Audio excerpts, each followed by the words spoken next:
कृष्ण चैतन्य नाम्ने गौरक्षे नमः।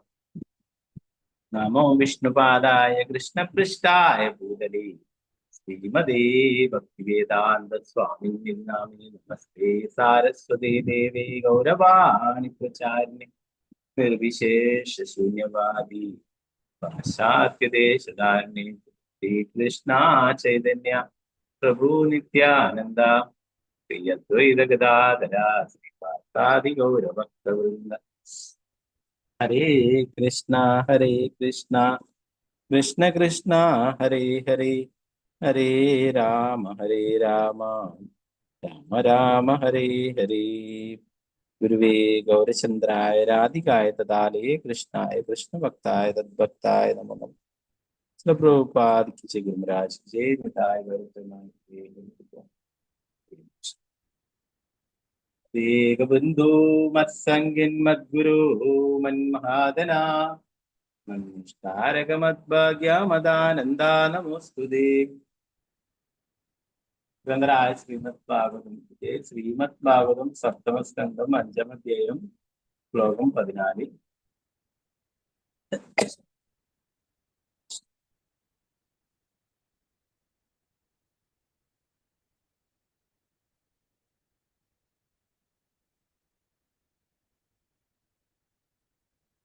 സ്ക്രീന് കാണാലോ അല്ലെ? ഹരേ കൃഷ്ണ.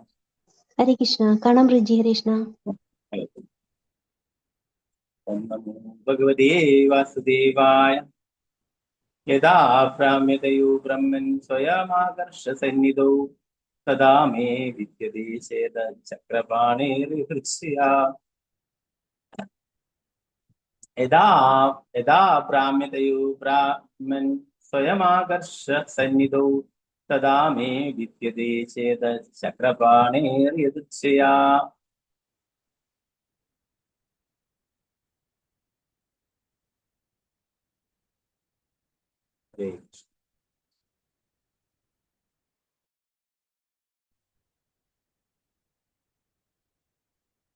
ओम नमो भगवते वासुदेवाय. ओम नमो भगवते वासुदेवाय।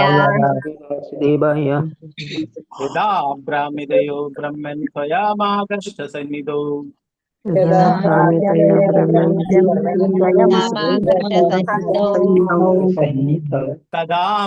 विद्यते चेदचक्रपाणेर्यदृच्छया.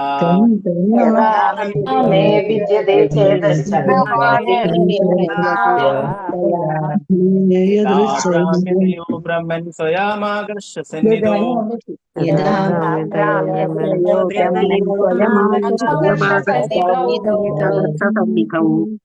तदा मे विद्यते चेदचक्रपाणेर्यदृच्छया.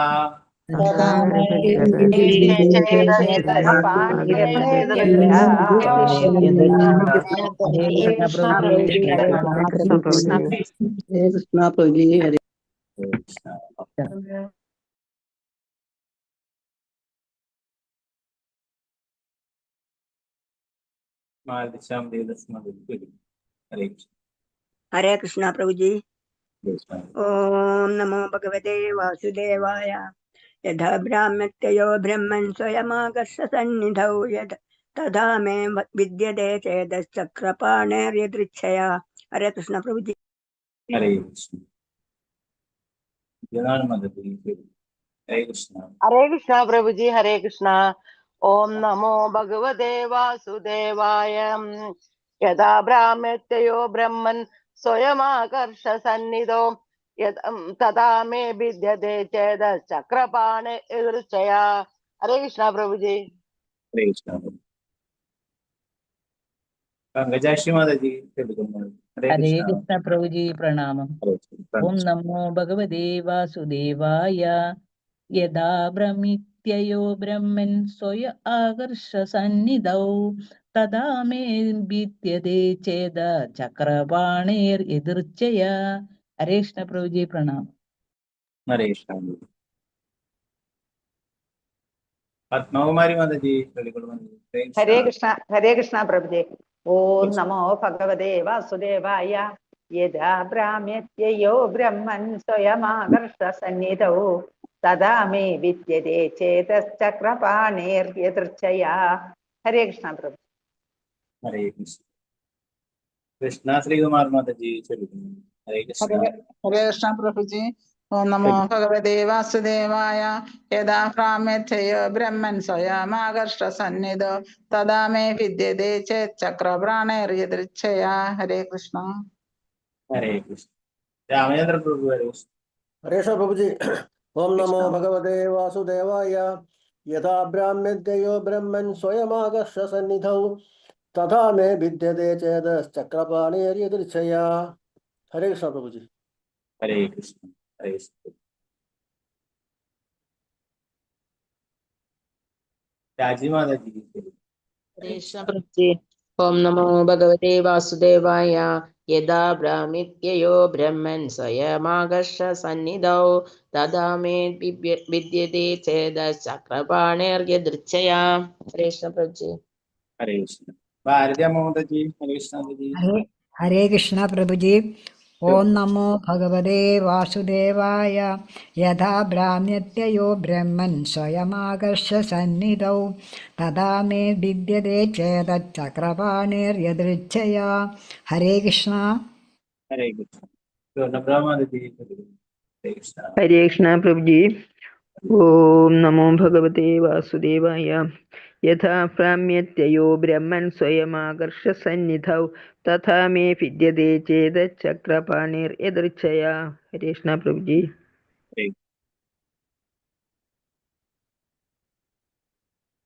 നിർമ്മല മാതാജി ചൊല്ലുന്നു. ഹരേ കൃഷ്ണ. ഹരേ കൃഷ്ണ പ്രഭുജി. ഓം നമോ ഭഗവതേ വാസുദേവായ. യഥാ പ്രാമിത്യയോ ബ്രഹ്മൻ സ്വയമാകർഷ സന്നിധൗ തഥാ മേ വിദ്യതേ ചേതശ്ചക്രപാണേർയദൃച്ഛയാ. ഹരേ കൃഷ്ണ പ്രഭുജി. മാതാജി ചൊല്ലുന്നു. ഹരേ കൃഷ്ണ. ഹരേ കൃഷ്ണ പ്രഭുജി. ഓം നമോ ഭഗവതേ വാസുദേവായ. യഥാ ഭ്രാമ്യത്യയോ ബ്രഹ്മൻ സ്വയമാകർഷ സന്നിധോ തഥാ മേ വിദ്യതേ ചേതശ്ചക്രപാണേർയദൃച്ഛയാ. ഹരേ കൃഷ്ണ. ഹരേ തങ്കമണി മാതാജി. ഹരേ കൃഷ്ണ. ഹരേ കൃഷ്ണ പ്രഭുജി. ഓം നമോ ഭഗവതേ വാസുദേവായ. യഥാ ഭ്രാമ്യത്യയോ ബ്രഹ്മൻ സ്വയമാകർഷ സന്നിധൗ തഥാ മേ വിദ്യതേ ചേതശ്ചക്രപാണേർയദൃച്ഛയാ. ഹരേ കൃഷ്ണ. ഹരേ കൃഷ്ണ. അനിതാ മാതാജി ചൊല്ലുന്നു. ഹരേ കൃഷ്ണ.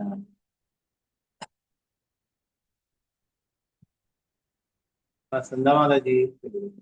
ഹരേ കൃഷ്ണ.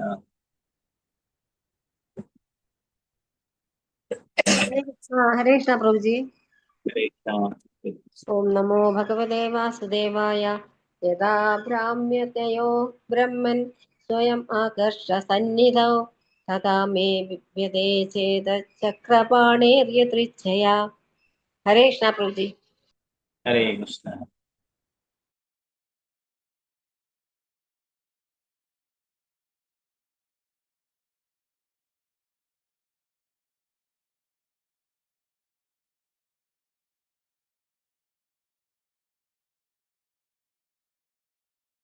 ഓക്കെ, മറ്റുള്ളവർക്ക് അടുത്ത ശ്ലോകം ചെയ്യും.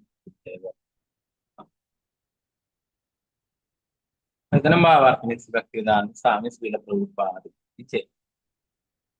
അലയോ ബ്രാഹ്മണരെ അഥവാ ഗുരുക്കന്മാരെ, കാന്തത്താൽ ആകർഷിക്കപ്പെടുന്ന ഇരുമ്പ് സ്വാഭാവികമായി അതിനടുത്തേക്ക് ചെല്ലുന്നത് പോലെ അദ്ദേഹത്തിന്റെ ഇച്ഛയാൽ മാറ്റം സംഭവിച്ച എന്റെ അവബോധം ചക്രപാണിയായ വിഷ്ണു ഭഗവാനിലേക്ക് ആകർഷിക്കപ്പെട്ടു. എനിക്കിപ്പോൾ യാതൊരു സ്വാതന്ത്ര്യവുമില്ല.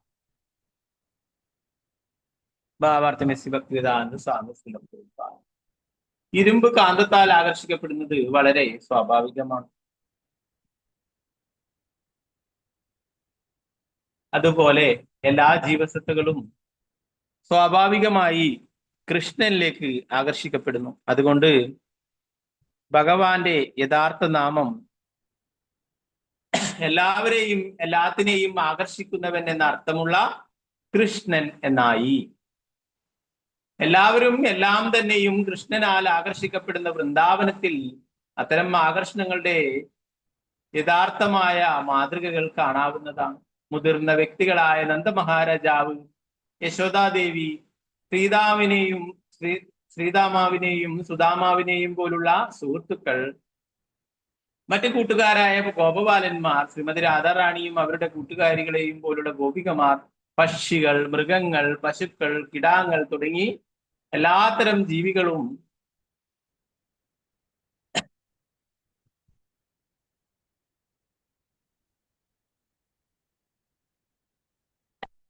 ആകർഷിക്കപ്പെടുന്നു.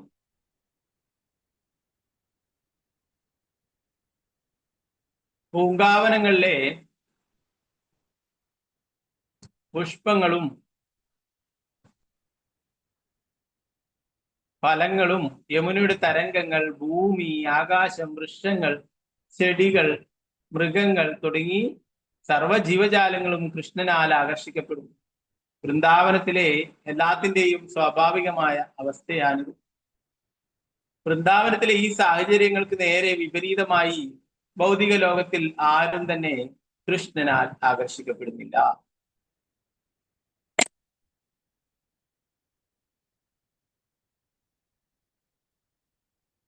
എല്ലാവരും മായയാൽ ആകർഷിക്കപ്പെടുന്നു. ആധ്യാത്മിക ലോകവും ഭൗതിക ലോകവും തമ്മിലുള്ള വ്യത്യാസം ഇതാണ്.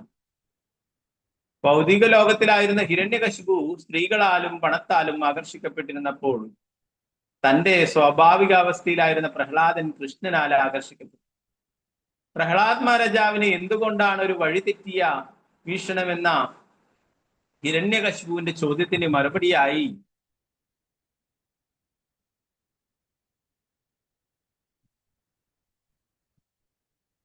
കൃഷ്ണനാൽ ആകർഷിക്കപ്പെടുക എന്നതാണ് എല്ലാവരുടെയും സ്വരൂപാവസ്ഥ എന്നതിനാൽ തന്റെ വീക്ഷണത്തിന് യാതൊരു ഭ്രംശവും സംഭവിച്ചിട്ടില്ലെന്ന് പ്രഹ്ലാദൻ പറഞ്ഞു. ഈ വീക്ഷണം വ്യതിചലിക്കപ്പെട്ടതാണെന്ന് ഹിരണ്യകശിപുവിന് തോന്നുന്നത് അവൻ സ്വാഭാവികതയ്ക്ക് വിരുദ്ധമായി കൃഷ്ണനിൽ ആകർഷിക്കപ്പെടാത്തത് കൊണ്ടാണെന്നും അതിനാൽ ഹിരണ്യകശിപു പരിശുദ്ധീകരിക്കേണ്ടത് ആവശ്യമാണെന്നും പ്രഹ്ലാദൻ കൂട്ടിച്ചേർത്തു. ഭൗതിക മാലിന്യം നീങ്ങി പരിശുദ്ധനായി കഴിഞ്ഞാൽ ഉടൻ ഒരുവൻ വീണ്ടും കൃഷ്ണനാൽ ആകർഷിക്കപ്പെടും. സർവോപാധി വിനിർമുക്തം തത്പരത്തേന നിർമ്മലം.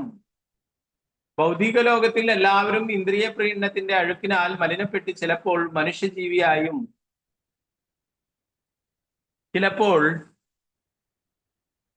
മൃഗമായും ചിലപ്പോൾ ദേവനായും ചിലപ്പോൾ വൃക്ഷമായും മറ്റും വ്യത്യസ്ത അവസ്ഥകളിൽ പ്രവർത്തിക്കുന്നു. ഒരുവൻ ഈ അവസ്ഥകളിൽ നിന്നെല്ലാം ശുദ്ധീകരിക്കപ്പെടുന്നു. അപ്പോൾ അവന് സ്വാഭാവികമായും കൃഷ്ണനോട് ആകർഷണം ഉണ്ടാകും.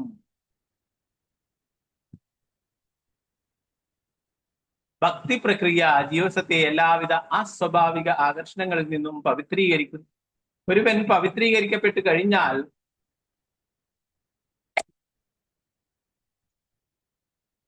കൃഷ്ണനാൽ ആകർഷിക്കപ്പെടാനും മായയ്ക്ക് സേവനം ചെയ്യുന്നതിന് പകരം കൃഷ്ണന് സേവനം ചെയ്യാനും ആരംഭിക്കുന്നു. ഇതാണ് അവന്റെ സ്വാഭാവികമായ സ്ഥിതി. ഒരു ഭക്തൻ കൃഷ്ണനാൽ ആകർഷിക്കപ്പെടുമ്പോൾ ഭൗതികാസ്വാദനത്തിന്റെ ചെളിയാൽ മലിനമാക്കപ്പെടുന്ന അഭക്തൻ കൃഷ്ണനാൽ ആകർഷിക്കപ്പെടുന്നില്ല.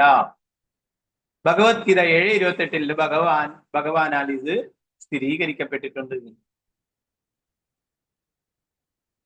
യേഷാം ത്വന്തഗതം പാപം ജനാനാം പുണ്യകർമ്മണാം തേ ദ്വന്ദ്വമോഹ നിർമുക്ത ഭജന്തേ മാം ദൃഢാവൃതഃ. പൂർവജന്മങ്ങളിലും ഈ ജന്മത്തിലും പുണ്യകർമ്മങ്ങൾ ചെയ്തിട്ടുള്ളവർ അവരുടെ പാപഫലങ്ങൾ നിർമാർജനം ചെയ്ത് ദ്വന്ദ്വമോഹങ്ങളിൽ നിന്നും വിമുക്തരാകുന്നു.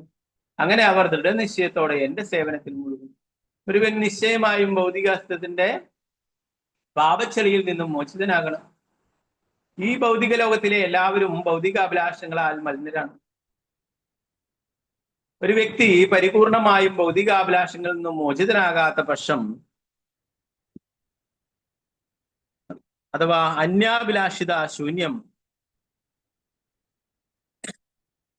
ഭൗതികാഭിലാഷത്തിൽ നിന്നും മോചിതനാകാത്ത പക്ഷം കൃഷ്ണനാൽ ആകർഷിക്കപ്പെടുകയില്ല. പ്രഭുപാദ് കീ ജയ്. 15ാമത്തെ ശ്ലോകം. നാരദമുനി വീണ്ടും പറയുന്നു: നാരദമുനി യുധിഷ്ഠിര മഹാരാജാവും തമ്മിലുള്ള സംഭാഷണമാണ് അല്ലെ നമ്മൾ നേരത്തെ പറഞ്ഞു. അത് യുധിഷ്ഠിര മഹാരാജാവിന് നാരദമുനി പറഞ്ഞു പ്രഹ്ലാദനെ സണ്ടാമർക്ക ചോദിച്ചതും അതിന് ഉത്തരം നൽകുന്നു. ഓം നമോ ഭഗവതേ വാസുദേവായ. ശ്രീനാരദ ഉവാച ഏതാവത് ബ്രാഹ്മണായോക്ത്വാ വിരരാമ മഹാമതി തം നിർഭരസ്യ കുപിതഃ സുദീനോ രാജസേവകഃ. ശ്രീനാരദ ഉവാച ഏതാവത് ബ്രഹ്മണായോക്തോ വിരരാമ മഹാമതിഃ ത്വം നിർഭരസ്യ കുപിതഃ സുദീനോ രാജസേവകഃ. ഹരേ കൃഷ്ണ. നേരത്തെ ചൊല്ലാം. അനിതാ മാതാജി ചൊല്ലാം. ശരി. ഹരേ കൃഷ്ണ. ഹരേ കൃഷ്ണ മഹാപ്രഭുജി. ഓം നമോ ഭഗവതേ വാസുദേവായ. ശ്രീനാരദ ഉവാച ഏതാവത് ബ്രാഹ്മണായോക്ത വിരരാമ മഹാമതിഃ തം നിർഭർസ്യ കുപിത സുദീനോ രാജസേവകഃ. ഹരേ കൃഷ്ണ പ്രഭുജി. ഹരേ കൃഷ്ണ.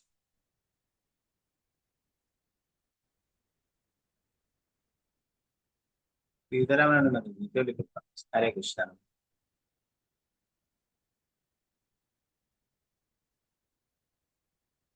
ഹരേ കൃഷ്ണ. അൺമ്യൂട്ട് ചെയ്തു. സീതാരാമ നായർ മാതാജി. ഹരേ കൃഷ്ണ.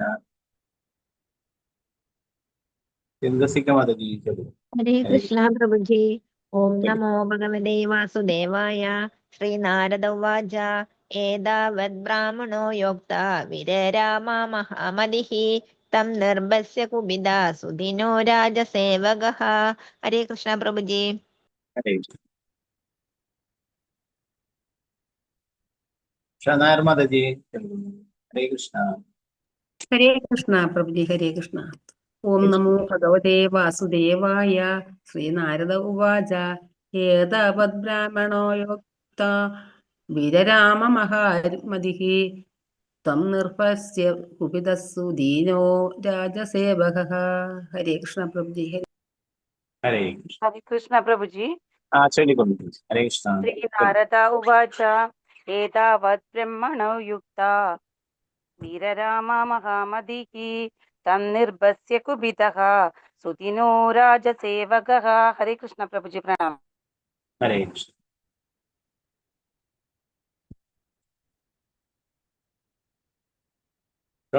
മാതാജി. ഹരേ കൃഷ്ണ. ഹരേ കൃഷ്ണ പ്രഭുജി. ഓം നമോ ഭഗവതേ വാസുദേവായ. ശ്രീനാരദ ഉവാച ഏതാവത് ബ്രാഹ്മണോ യോക്തോ വിരരാമ മഹാമതി നിർഭസ്യ കുപിത സുദിനോ രാജസേവകഃ. ഹരേ കൃഷ്ണ പ്രഭുജി. ഹരേ കൃഷ്ണ. ഹരേ കൃഷ്ണ. ഇതായിരുന്നു ഫോണിന്റെ പേരാണുള്ളത്. റിയൽമി. ആരാണ്? ഹരേ കൃഷ്ണ. രമണി മാതാജിയാണ്. ഹരേ കൃഷ്ണ പ്രഭുജി. ഓം നമോ ഭഗവതേ വാസുദേവായ. ശ്രീ നാരദ ഉവാച ഏതാവത് ബ്രാഹ്മണായോക്ത വിരരാമ മഹാമതി തം നിർഭർസ്യ കുപിത സുദിനോ രാജസേവകഃ. ഹരേ കൃഷ്ണ പ്രഭുജി. ഹരേ കൃഷ്ണ. ഹരേ കൃഷ്ണ. ഹരേ പ്രഭുജി. പ്രണാം പ്രഭുജി. ഹരേ കൃഷ്ണ.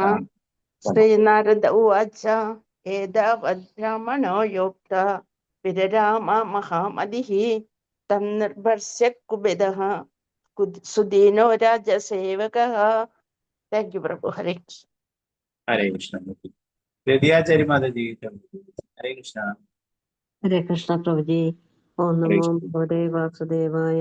ശ്രീനാരദ ഉവാച ഏതാവത് ബ്രാഹ്മണോ യോക്ത വിരരാമ മഹാമതിഃ തം നിർഭസ്യ കുപിതഃ സുദീനോ രാജസേവകഃ. ഹരേ കൃഷ്ണ പ്രഭുജി. ഹരേ കൃഷ്ണ. വത്സലഗോപാലൻ മാതാജി. ഹരേ കൃഷ്ണ. ഹരേ കൃഷ്ണ പ്രഭുജി. ഓം നമോ ഭഗവതേ വാസുദേവായ. ശ്രീനാരദ ഉവാച ഏതാവത് ബ്രാഹ്മണായോക്ത വിരരാമ മഹാമതിഃ തം നിർഭസ്യ കുപിതഃ സുദീനോ രാജസേവകഃ. ഹരേ കൃഷ്ണ പ്രഭുജി. ഹരേ കൃഷ്ണ. ഹരേ കൃഷ്ണ പ്രഭുജി. ഹരേ ഓം നമോ ഭഗവതേ വാസുദേവായ. ശ്രീനാരദ ഉവാച ഏതാവത് ബ്രാഹ്മണായോക്ത്വാ വിരരാമ മഹാമതിഃ തം നിർഭർസ്യ കുപിതഃ സുദീനോ രാജസേവകഃ. ഹരേ കൃഷ്ണ പ്രഭുജി. ഹരേ കൃഷ്ണ. ഗീതാസി മാതാജി. ഹരേ കൃഷ്ണ. ഹരേ കൃഷ്ണ പ്രഭുജി. ഹരേ കൃഷ്ണ. ശരി. ഓം നമോ ഭഗവതേ വാസുദേവായ. ശ്രീനാരദ ഉവാച ഏതാവത് ബ്രാഹ്മണായോക്ത്വാ വിരരാമ മഹാമതിഃ തം നിർഭത്സ്യ കുപിതാ സുദീനോ രാജസേവകഃ. ഹരേ കൃഷ്ണ പ്രഭുജി. ഹരേ കൃഷ്ണ.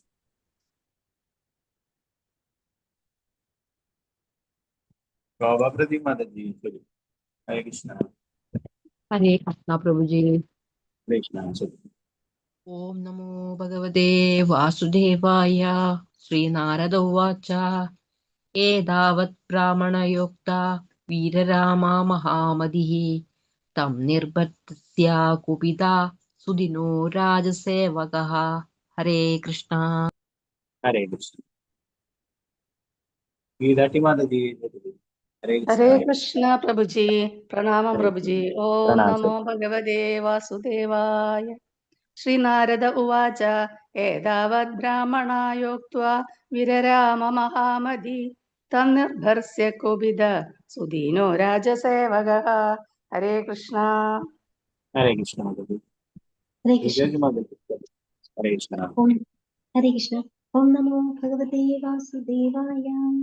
ശ്രീനാരദ ഉവാച ഏതാവത് ബ്രാഹ്മണോ യോക്ത വിരരാമ മഹാമതിഃ തം നിർഭത്സ്യ കുപിതഃ സുദീനോ രാജസേവകഃ. ഹരേ കൃഷ്ണ. ഹരേ കൃഷ്ണ മാതാജി.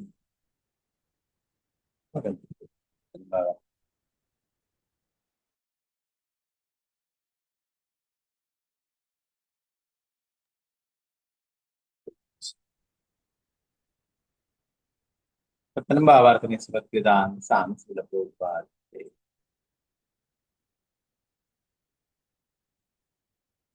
നാരദ മഹാമുനി തുടർന്നു ശുക്രാചാര്യന്റെ പുത്രന്മാരും തന്റെ ഗുരുക്കന്മാരുമായ ശണ്ഡനോടും അമർക്കനോടും ഇപ്രകാരം പറഞ്ഞതിന് ശേഷം മഹാത്മാവായ പ്രഹ്ലാദൻ മൗനം ഭജിച്ചു.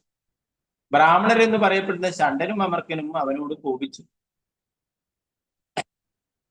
ഹിരണ്യകശിപുവിന്റെ ഭൃത്യന്മാരായതിനാൽ പ്രഹ്ലാദന്റെ വാക്കുകൾ കേട്ടിട്ട് വളരെയധികം കുണ്ഠിതരായ അവർ അവനോട് ശാസനാരൂപത്തിൽ ഇപ്രകാരം പറഞ്ഞു.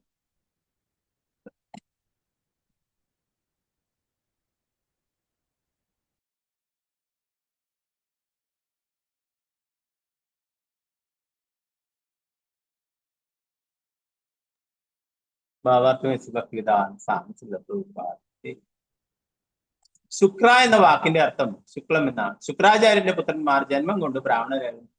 പക്ഷെ ഒരു യഥാർത്ഥ ബ്രാഹ്മണൻ ബ്രാഹ്മണീയ സംസ്കാരമുള്ളവനാണ്. ശുക്രാചാര്യന്റെ ശുക്ലത്തിൽ പിറന്ന ശണ്ഡനും അമർക്കനും യഥാർത്ഥത്തിൽ ബ്രാഹ്മണീയ സംസ്കാരമുള്ളവരായിരുന്നില്ല. അതുകൊണ്ടാണ് അവർ ഹിരണ്യകശിപുവിന്റെ സേവനങ്ങളിൽ മുഴുകിയത്. ഒരു യഥാർത്ഥ ബ്രാഹ്മണന് ആരെയും, പ്രത്യേകിച്ച് തന്റെ ശിഷ്യനെ കൃഷ്ണന്റെ ഭക്തനായി കാണുന്നതിൽ വളരെയധികം സന്തോഷിക്കും. അത്തരം ബ്രാഹ്മണർ പരമോന്നതനായ യജമാനെ സംതൃപ്തരാക്കാൻ ഉദ്ദേശിക്കപ്പെട്ടിട്ടുള്ളവരാണ്.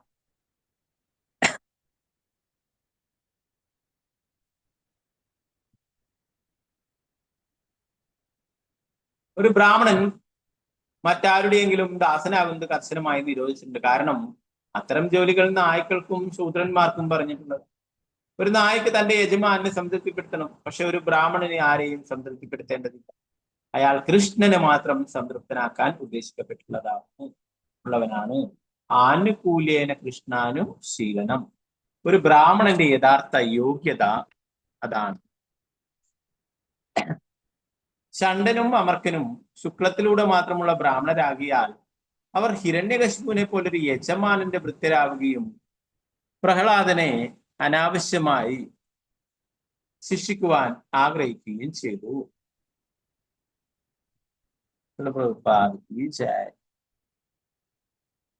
16-ാമത്തെ ശ്ലോകം.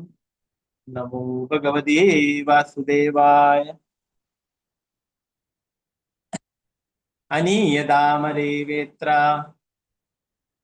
മസ്മാകം യശസ്കരഃ കുലാംഗാരസ്യ ദുർബുദ്ധേ ചതുർത്ഥോ അസ്യോദിതോ ദമഃ. ആനീയതാമരേ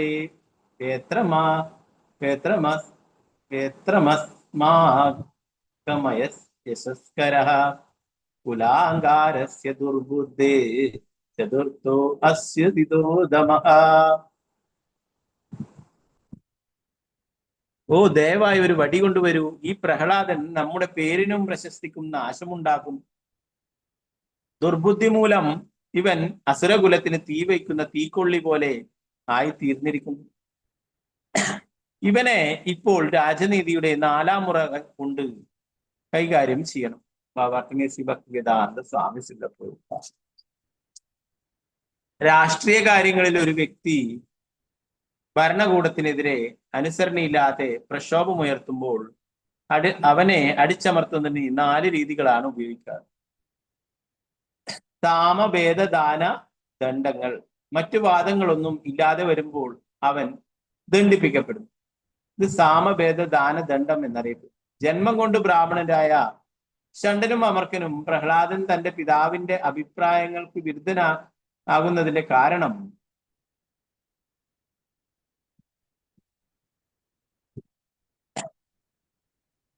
അവരിൽ നിന്നും പിഴിഞ്ഞെടുക്കുന്നതിൽ പരാജിതരായപ്പോൾ അവരുടെ യജമാനായ ഹിരണ്യകശിപുവിനെ തൃപ്തിപ്പെടുത്തുന്നതിന് പ്രഹ്ലാദനെ ദണ്ഡിക്കാൻ തീരുമാനിക്കുകയും അതിനായി ഒരു വടി ആവശ്യപ്പെടുകയും ചെയ്തു. പ്രഹ്ലാദ് മഹാരാജാവ് ഒരു ഭക്തനായതിനാൽ അവനെ അവർ ദുർബുദ്ധി മൂലം കളങ്കപ്പെട്ടവനായും അസുരകുലത്തിലെ ഏറ്റവും മോശമായ പിൻഗാമിയായും കണ്ടു. അജ്ഞത അനുഗ്രഹമാകുന്നിടത്ത് അറിവ് ഭോഷത്വമാകുമെന്ന്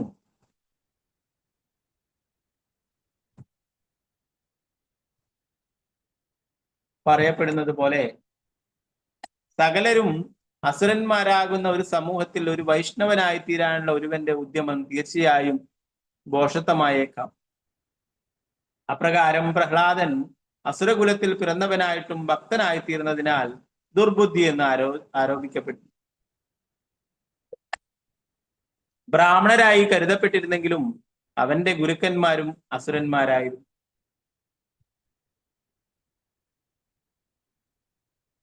പ്രഹ്ലാദ് മഹാരാജാവിൻ്റെത് സമാനമായ അവസ്ഥയിലാണ് കൃഷ്ണാബോധ പ്രസ്ഥാനത്തിലെ ഞങ്ങളുടെ അംഗങ്ങളും.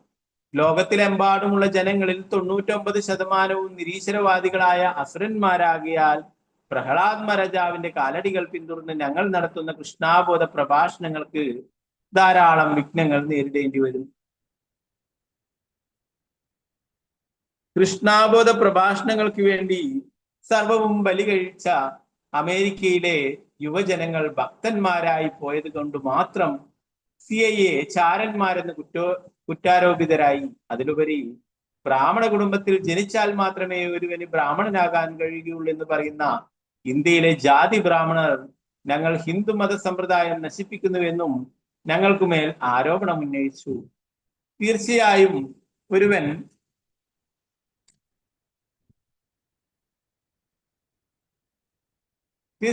ഒരുവൻ യോഗ്യത കൊണ്ട് ബ്രാഹ്മണനായി തീരുമെന്നത് വസ്തുതയാണ്. ഞങ്ങൾ യൂറോപ്യരെയും അമേരിക്കക്കാരെയും പരിശീലിപ്പിക്കുകയും അവർക്ക് ബ്രാഹ്മണ അന്തസ്സ് നൽകുകയും ചെയ്യുന്നതിനാൽ ഹിന്ദു മതത്തെ നശിപ്പിക്കുകയാണെന്ന് ഞങ്ങളെ കുറ്റപ്പെടുത്തി. എന്നാലും എല്ലാ വിഷമതകളെയും അതിജീവിച്ച് പ്രഹ്ലാദ് മഹാരാജാവ് ചെയ്തതുപോലെ നിശ്ചയദാർഢ്യത്തോടെ നമുക്ക് കൃഷ്ണാബോധ പ്രസ്ഥാനം പ്രചരിപ്പിക്കണം. പ്രഹ്ലാദൻ അസുരനായ ഹിരണ്യകശിപുവിന്റെ പുത്രനായിരുന്നിട്ടും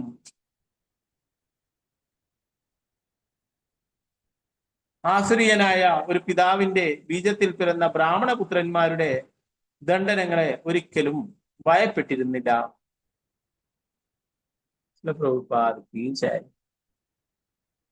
ഒരു ശ്ലോകം നോക്കാം. 17ാമത്തെ. ഓം നമോ ഭഗവതേ വാസുദേവായ.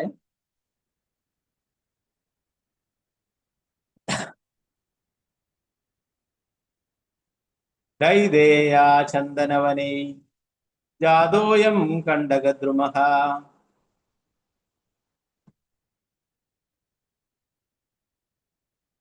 യന്മൂലോന്മൂലപരശോ വിഷ്ണോർനാലായിതോർ അപഹഃ.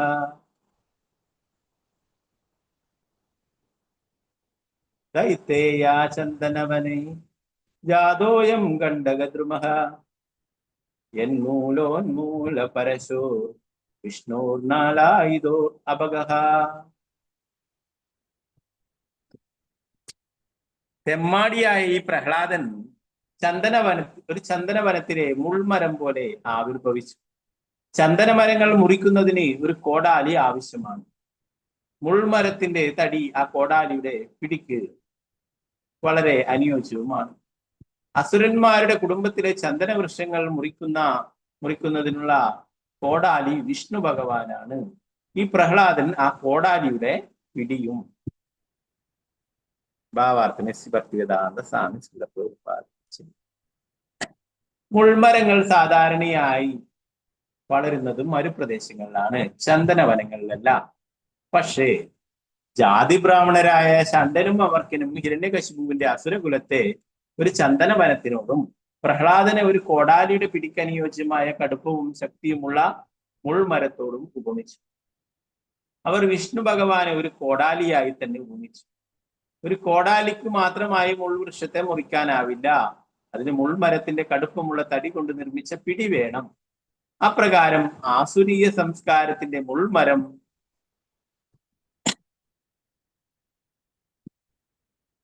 വിഷ്ണു ഭക്തിയുടെ കോടാലിയാൽ ഖണ്ഡങ്ങളായി ഛേദിക്കപ്പെട്ടു. ആസുരീയ സംസ്കാരത്തിലെ ചില ആളുകൾ വിഷ്ണു ഭഗവാനെ സഹായിക്കുന്നതിന് പ്രഹ്ലാദ് മഹാരാജാവിനെ പോലെ കോടാലിയുടെ പിടിയായി തീരുകയും പ്രകാരം ആസുരീയ സംസ്കാരത്തിന്റെ മുഴുവൻ വനവും മുറിച്ചു നീക്കപ്പെടുകയും ചെയ്യും. പ്രഭുപാദ.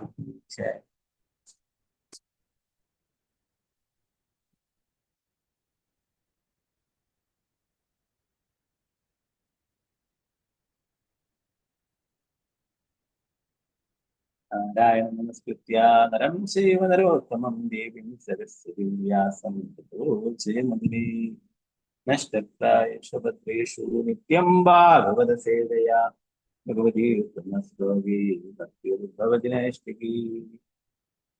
കരോതി വാചാലം പങ്കും ലംഘയതേ ഗിരിം യത്കൃപാതമഹം വന്ദേ ശ്രീഗുരുദീനദാരിണം പരമാനന്ദമാധവം ശ്രീചൈതന്യേശ്വരം.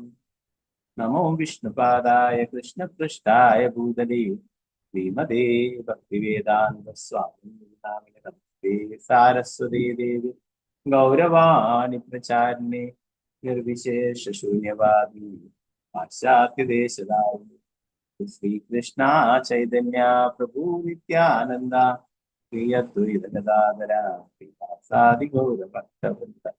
ഹരേ കൃഷ്ണ കൃഷ്ണ കൃഷ്ണ ഹരേ ഹരേ, ഹരേ രാമ രാമ രാമ ഹരേ ഹരേ.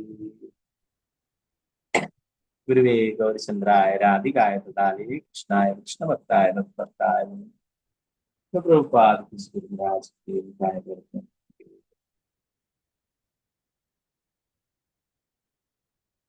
ഇന്നലെ അവസാനമായിട്ട് നമ്മൾ നോക്കിയത് എന്താ പറയുന്നത്? പ്രഹ്ലാദ് മഹാരാജ പറയുന്നു, എനിക്ക് ഈ ബുദ്ധി തന്നിട്ടുള്ളത് ഭഗവാനാണ് എന്ന് പറയുന്നു. അല്ലെ?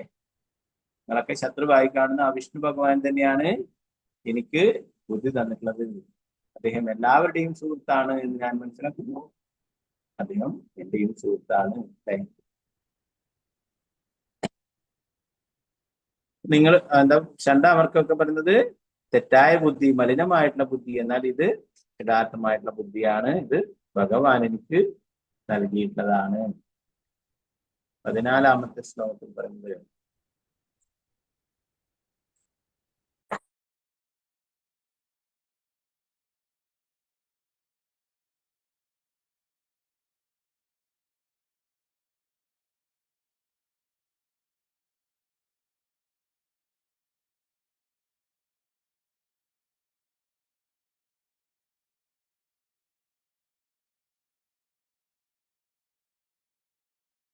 ഹരേ കൃഷ്ണ. ഇവിടെ വളരെ മനോഹരമായിട്ടുള്ള ഉദാഹരണങ്ങൾ പറയുന്നതാണ് ശണ്ടാമർക്ക. ഭഗവാനെ കുറിച്ചിട്ട് വലിയ ധാരണയൊന്നുമില്ല, ഭഗവാനോട് അസൂയാണെങ്കിലൊക്കെ ഉപമകൾ പറയാനായിട്ട് വളരെ ഇതാണല്ലേ. അപ്പൊ ഇവിടെ എന്താ മുൾമരത്തോടൊക്കെ പറയുന്നു, ചന്ദനമരമായിട്ട് അസുരന്മാരെ അല്ലെ, നേരെ ഉൾട്ടയാണ് അല്ലെ. ചന്ദനമരം എന്ന് പറയുന്നത് എന്താണ്? ആ മരം മുൾമരങ്ങളാണ്, എല്ലാവർക്കും ദ്രോഹങ്ങൾ ഉണ്ടാക്കുന്നതാണ് അസുരന്മാർ അല്ലെ. ഇതൊക്കെ നേരെ തലതിരിച്ചു പറയുകയാണ്. ഓ, പ്രഹ്ലാദ് മഹാരാജാവ് പറഞ്ഞത്, അല്ലയോ ബ്രാഹ്മണരെ, ഗുരുക്കന്മാരെ. ബ്രാഹ്മണരാണ്, എന്നാലേ ബ്രാഹ്മണരുടെ ഒരു ക്വാളിറ്റിയും ചണ്ടാമർക്കത്തിൽ അല്ലേ അതിൽ പറയുന്നത്. ബ്രാഹ്മണൻ ആണെങ്കിൽ എന്താണ്, ഇങ്ങനെ ഒരു അസുരന്റെ സേവകനായിട്ട് സേവനം ചെയ്യില്ല. ബ്രാഹ്മണരാണെങ്കിൽ എന്താണ്, ഭഗവാന്റെ സേവകൻ ചെയ്യാനായിട്ട് മാത്രമുള്ളതാണ് ബ്രാഹ്മണർ.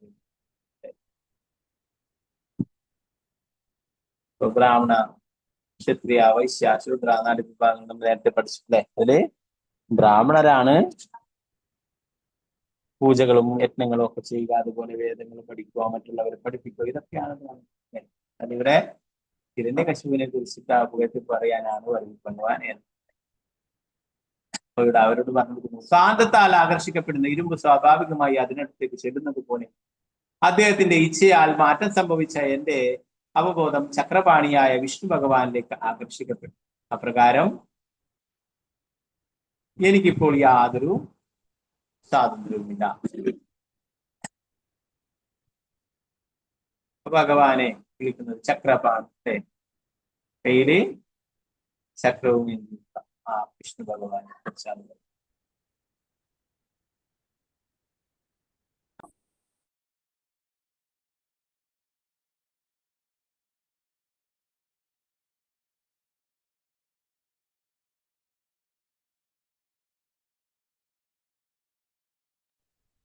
ഹരേ കൃഷ്ണ.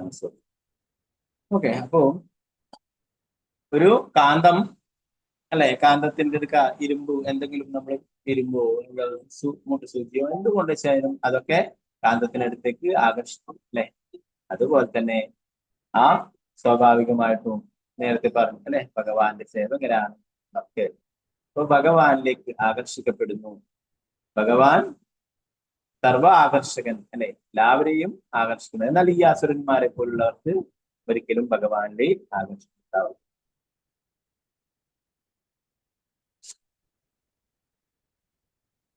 പറയുന്നു, ഇരുമ്പ് കാന്തത്താൽ ആകർഷിക്കുന്നത് വളരെ സ്വാഭാവികമാണ്.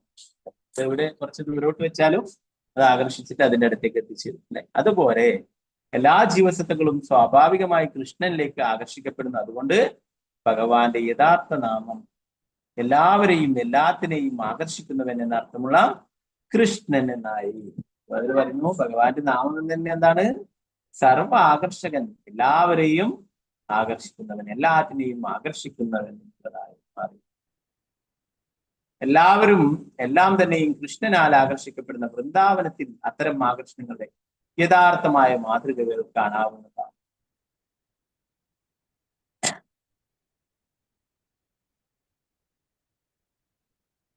പ്രത്യേകിച്ച് എന്താ പറയുന്നത്, വൃന്ദാവനത്തിലെ അല്ലെ എല്ലാവരും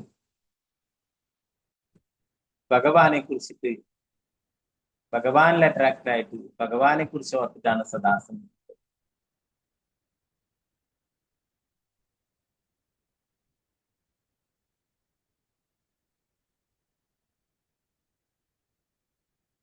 വൃന്ദാവനത്തിൽ അത്തരം ആകർഷണങ്ങൾ യഥാർത്ഥമായ മാതൃകകൾ കാണാം. മുതിർന്ന വ്യക്തികളായ നന്ദ മഹാരാജാവും യശോദാദേവി,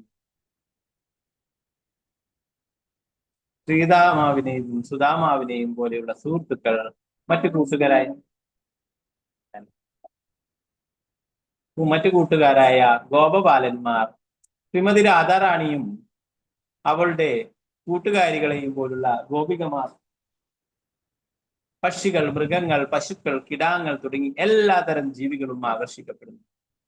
പൂങ്കാവനങ്ങളിലെ പുഷ്പങ്ങളും ഫലങ്ങളും, യമുനയുടെ തരംഗങ്ങൾ, ഭൂമി, ആകാശം, വൃക്ഷങ്ങൾ, ചെടികൾ, മൃഗങ്ങൾ തുടങ്ങി സർവ്വ ജീവജാലങ്ങളും കൃഷ്ണനാൽ ആകർഷിക്കപ്പെടുന്നു. വൃന്ദാവനത്തിലെ എല്ലാറ്റിന്റെയും സ്വാഭാവികമായ അവസ്ഥയാണിത്. വൃന്ദാവനത്തില് എല്ലാവരും അല്ലെ ഭഗവാനുമായിട്ട് അറ്റാച്ച്മെന്റ് ആയിട്ടുള്ളതാണ്. ഭഗവാനിൽ എപ്പോഴും ആകർഷിക്കുന്നത്. എല്ലാ ശ്രദ്ധയും ഭഗവാനിൽ കേന്ദ്രീകരിച്ചിരിക്കുന്നു അവര്.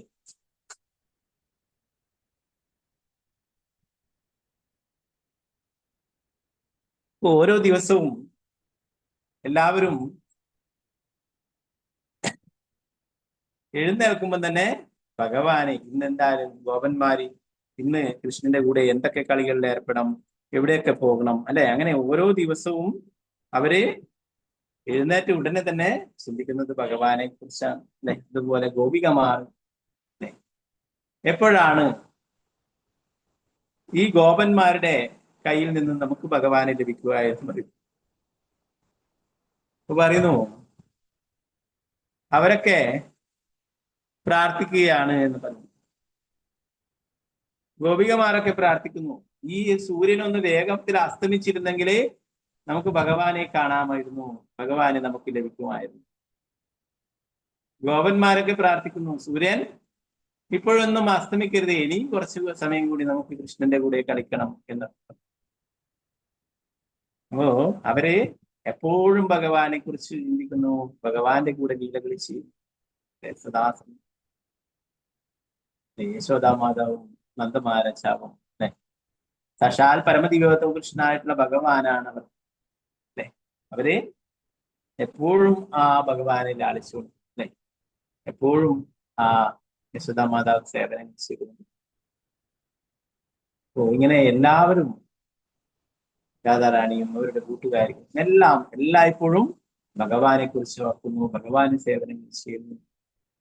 അതുപോലെ തന്നെ മറ്റുള്ള പക്ഷികളും മൃഗങ്ങളും പശുക്കളും കിടാങ്ങളും ഒക്കെ ഭഗവാൻ എപ്പോഴും അല്ലെ, പശുക്കളും പശുക്കിടാങ്ങളൊക്കെ ഈ ഭഗവാനും കൂട്ടുകാരൊക്കെ എപ്പോഴും വന്നിട്ട് അവരുടെ കൂടെ നമുക്ക് പോകാൻ സാധിക്കുമെന്നാണ് അവരൊക്കെ ആലോചിക്കുന്നു.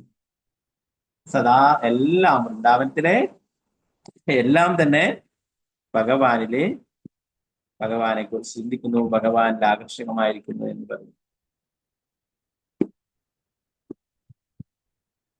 പറഞ്ഞു യമുനയുടെ തരംഗങ്ങൾ അവിടെ നന്ദമഹാരാജാവ് വസുദേവര് കൃഷ്ണനെ എടുത്തിട്ട് ആ കൊട്ടയിലേക്ക് പോകുമ്പോൾ പറയുന്നു, ആ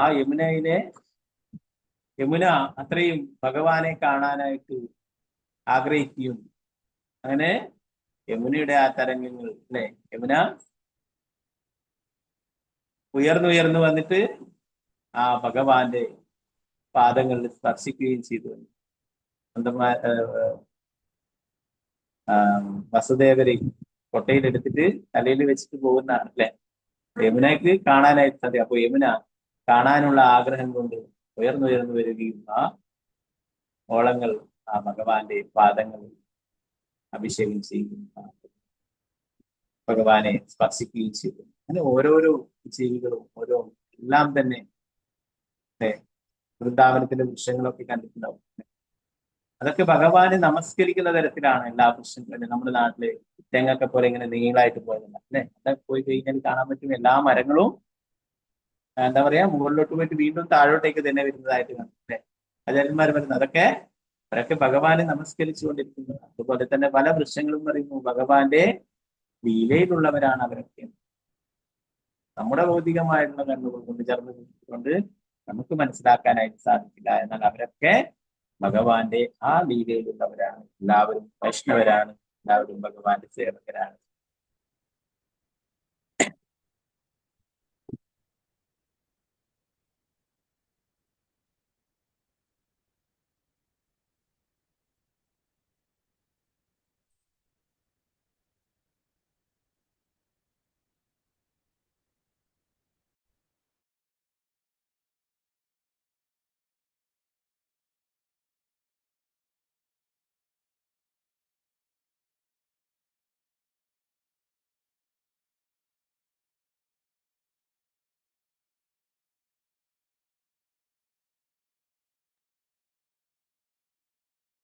ഓക്കെ, അപ്പൊ എല്ലാവരും ഭഗവാനിൽ ആകർഷിക്കപ്പെടുന്നു. അതിൽ പറഞ്ഞു ഭഗവാന്റെ നാമം തന്നെ എന്താണ്? കൃഷ്ണൻ, സർവാകർഷകൻ. വൃന്ദാവനത്തിലെ ഈ സാഹചര്യങ്ങൾക്ക് നേരെ വിപരീതമായി ഭൗതിക ലോകത്തിൽ ആരും തന്നെ കൃഷ്ണനാൽ ആകർഷിക്കപ്പെടുന്നില്ല. എല്ലാവരും മായയാൽ ആകർഷിക്കപ്പെടുന്നു.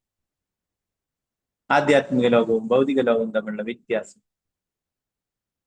അത് വരുന്നു. വൃന്ദാവനത്തിൽ ഇതൊക്കെയാണ് അവസ്ഥ അല്ലെ. എല്ലാവരും ഭഗവാനെ കുറിച്ച് ഓർക്കുന്നു അല്ലെ.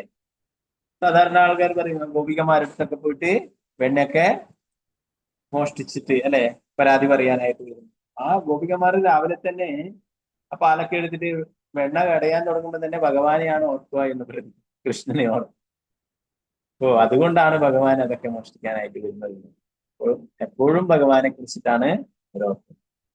അത് വൃന്ദാവനത്തിലെ അവസ്ഥ. എന്നാൽ ഇവിടെ പറയുന്ന ഈ ഭൗതിക ലോകത്തില് എല്ലാം തന്നെ നേരെ വിപരീതമാണ്. എല്ലാവരും ഭഗവാനിൽ ആകർഷിക്കപ്പെടുന്നില്ല, മായയാൽ ആകർഷിക്കപ്പെടുന്നു. അപ്പൊ അതുകൊണ്ടാണ് ആൾക്കാർ ഭഗവാനോട് അത് വേണം ഇത് വേണം എന്നൊക്കെ ചോദിക്കുന്നത് അല്ലെ. എന്നാൽ ഭഗവാന്റെ ശുദ്ധ ഭക്തന്മാര് അല്ലെ, അവരെന്താണ് ഭൗതികമായിട്ടുള്ള മറ്റൊന്നും ചോദിക്കുന്നില്ല അല്ലെ. ഭഗവാനെ തന്നെ ചോദിക്കുന്നു. ഭഗവാന്റെ സേവനങ്ങൾ മാത്രം അവര് ആഗ്രഹിക്കുന്നു. എന്താണ്? ഭഗവാനെ സന്തോഷിക്കുക, ഭഗവാനെ സംതൃപ്തനാക്കുക. ഇത് മാത്രമാണ് അവരുടെ ആഗ്രഹം. ഭൗതിക ലോകത്തിലായിരുന്ന ഹിരണ്യകശിപു സ്ത്രീകളാലും പണത്താലും ആകർഷിക്കപ്പെട്ടിരുന്നപ്പോൾ തന്റെ സ്വാഭാവിക അവസ്ഥയിലായിരുന്ന പ്രഹ്ലാദൻ കൃഷ്ണനാൽ ആകർഷിക്കപ്പെട്ടു. പ്രഹ്ലാദന്റെ പിതാവായിട്ടുള്ള ഹിരണ്യകശിപുവിന് എന്താണ്? ഭഗവാനിൽ ആകർഷണമില്ല, പകരം ഭഗവാനോട് അസൂയയും ദേഷ്യവും ഒക്കെയാണ് അല്ലെ. വിഷ്ണുവിനെ ശത്രുവായിട്ട് കണക്കാക്കിയിരിക്കുന്നു. തന്റെ സഹോദരനെ കൊന്നതിനാൽ അവന് വധിക്കണമെന്ന് കരുതിയിരിക്കുന്നവന് അല്ലെ. എന്നാൽ നേരെ മറിച്ചാണ് പ്രഹ്ലാദൻ ഭഗവാനിൽ ആകർഷിക്കപ്പെട്ടു. ഭഗവാന്റെ നാമം ജപിക്കുകയും ഭക്തി സേവനങ്ങളിൽ ഏർപ്പെടുകയും എപ്പോഴും ഭഗവാനെ കുറിച്ച് ഓർക്കുക. പ്രഹ്ലാദ മഹാരാജാവിന് എന്തുകൊണ്ടാണ് ഒരു വഴിതെറ്റിയ വീക്ഷണം എന്ന ഹിരണ്യകശിപുവിന്റെ ചോദ്യത്തിന് മറുപടിയായി കൃഷ്ണനാൽ ആകർഷിക്കപ്പെടുക എന്നതാണ് എല്ലാവരുടെയും സ്വരൂപാവസ്ഥ എന്നതിനാൽ തന്റെ വീക്ഷണത്തിന് യാതൊരു ഭ്രംശവും സംഭവിച്ചിട്ടില്ലെന്ന് പ്രഹ്ലാദൻ പറഞ്ഞു. ഈ വീക്ഷണം വ്യതിചലിക്കപ്പെട്ടതാണെന്ന് ഹിരണ്യകശിപുവിന് തോന്നുന്നത് അവൻ സ്വാഭാവികതയ്ക്ക് വിരുദ്ധമായി കൃഷ്ണനാൽ ആകർഷിക്കപ്പെടാത്തത് കൊണ്ടാണെന്നും അതിനാൽ ഹിരണ്യകശിപു പരിശുദ്ധീകരിക്കേണ്ടത് ആവശ്യമാണെന്നും പ്രഹ്ലാദൻ കുറിച്ച്.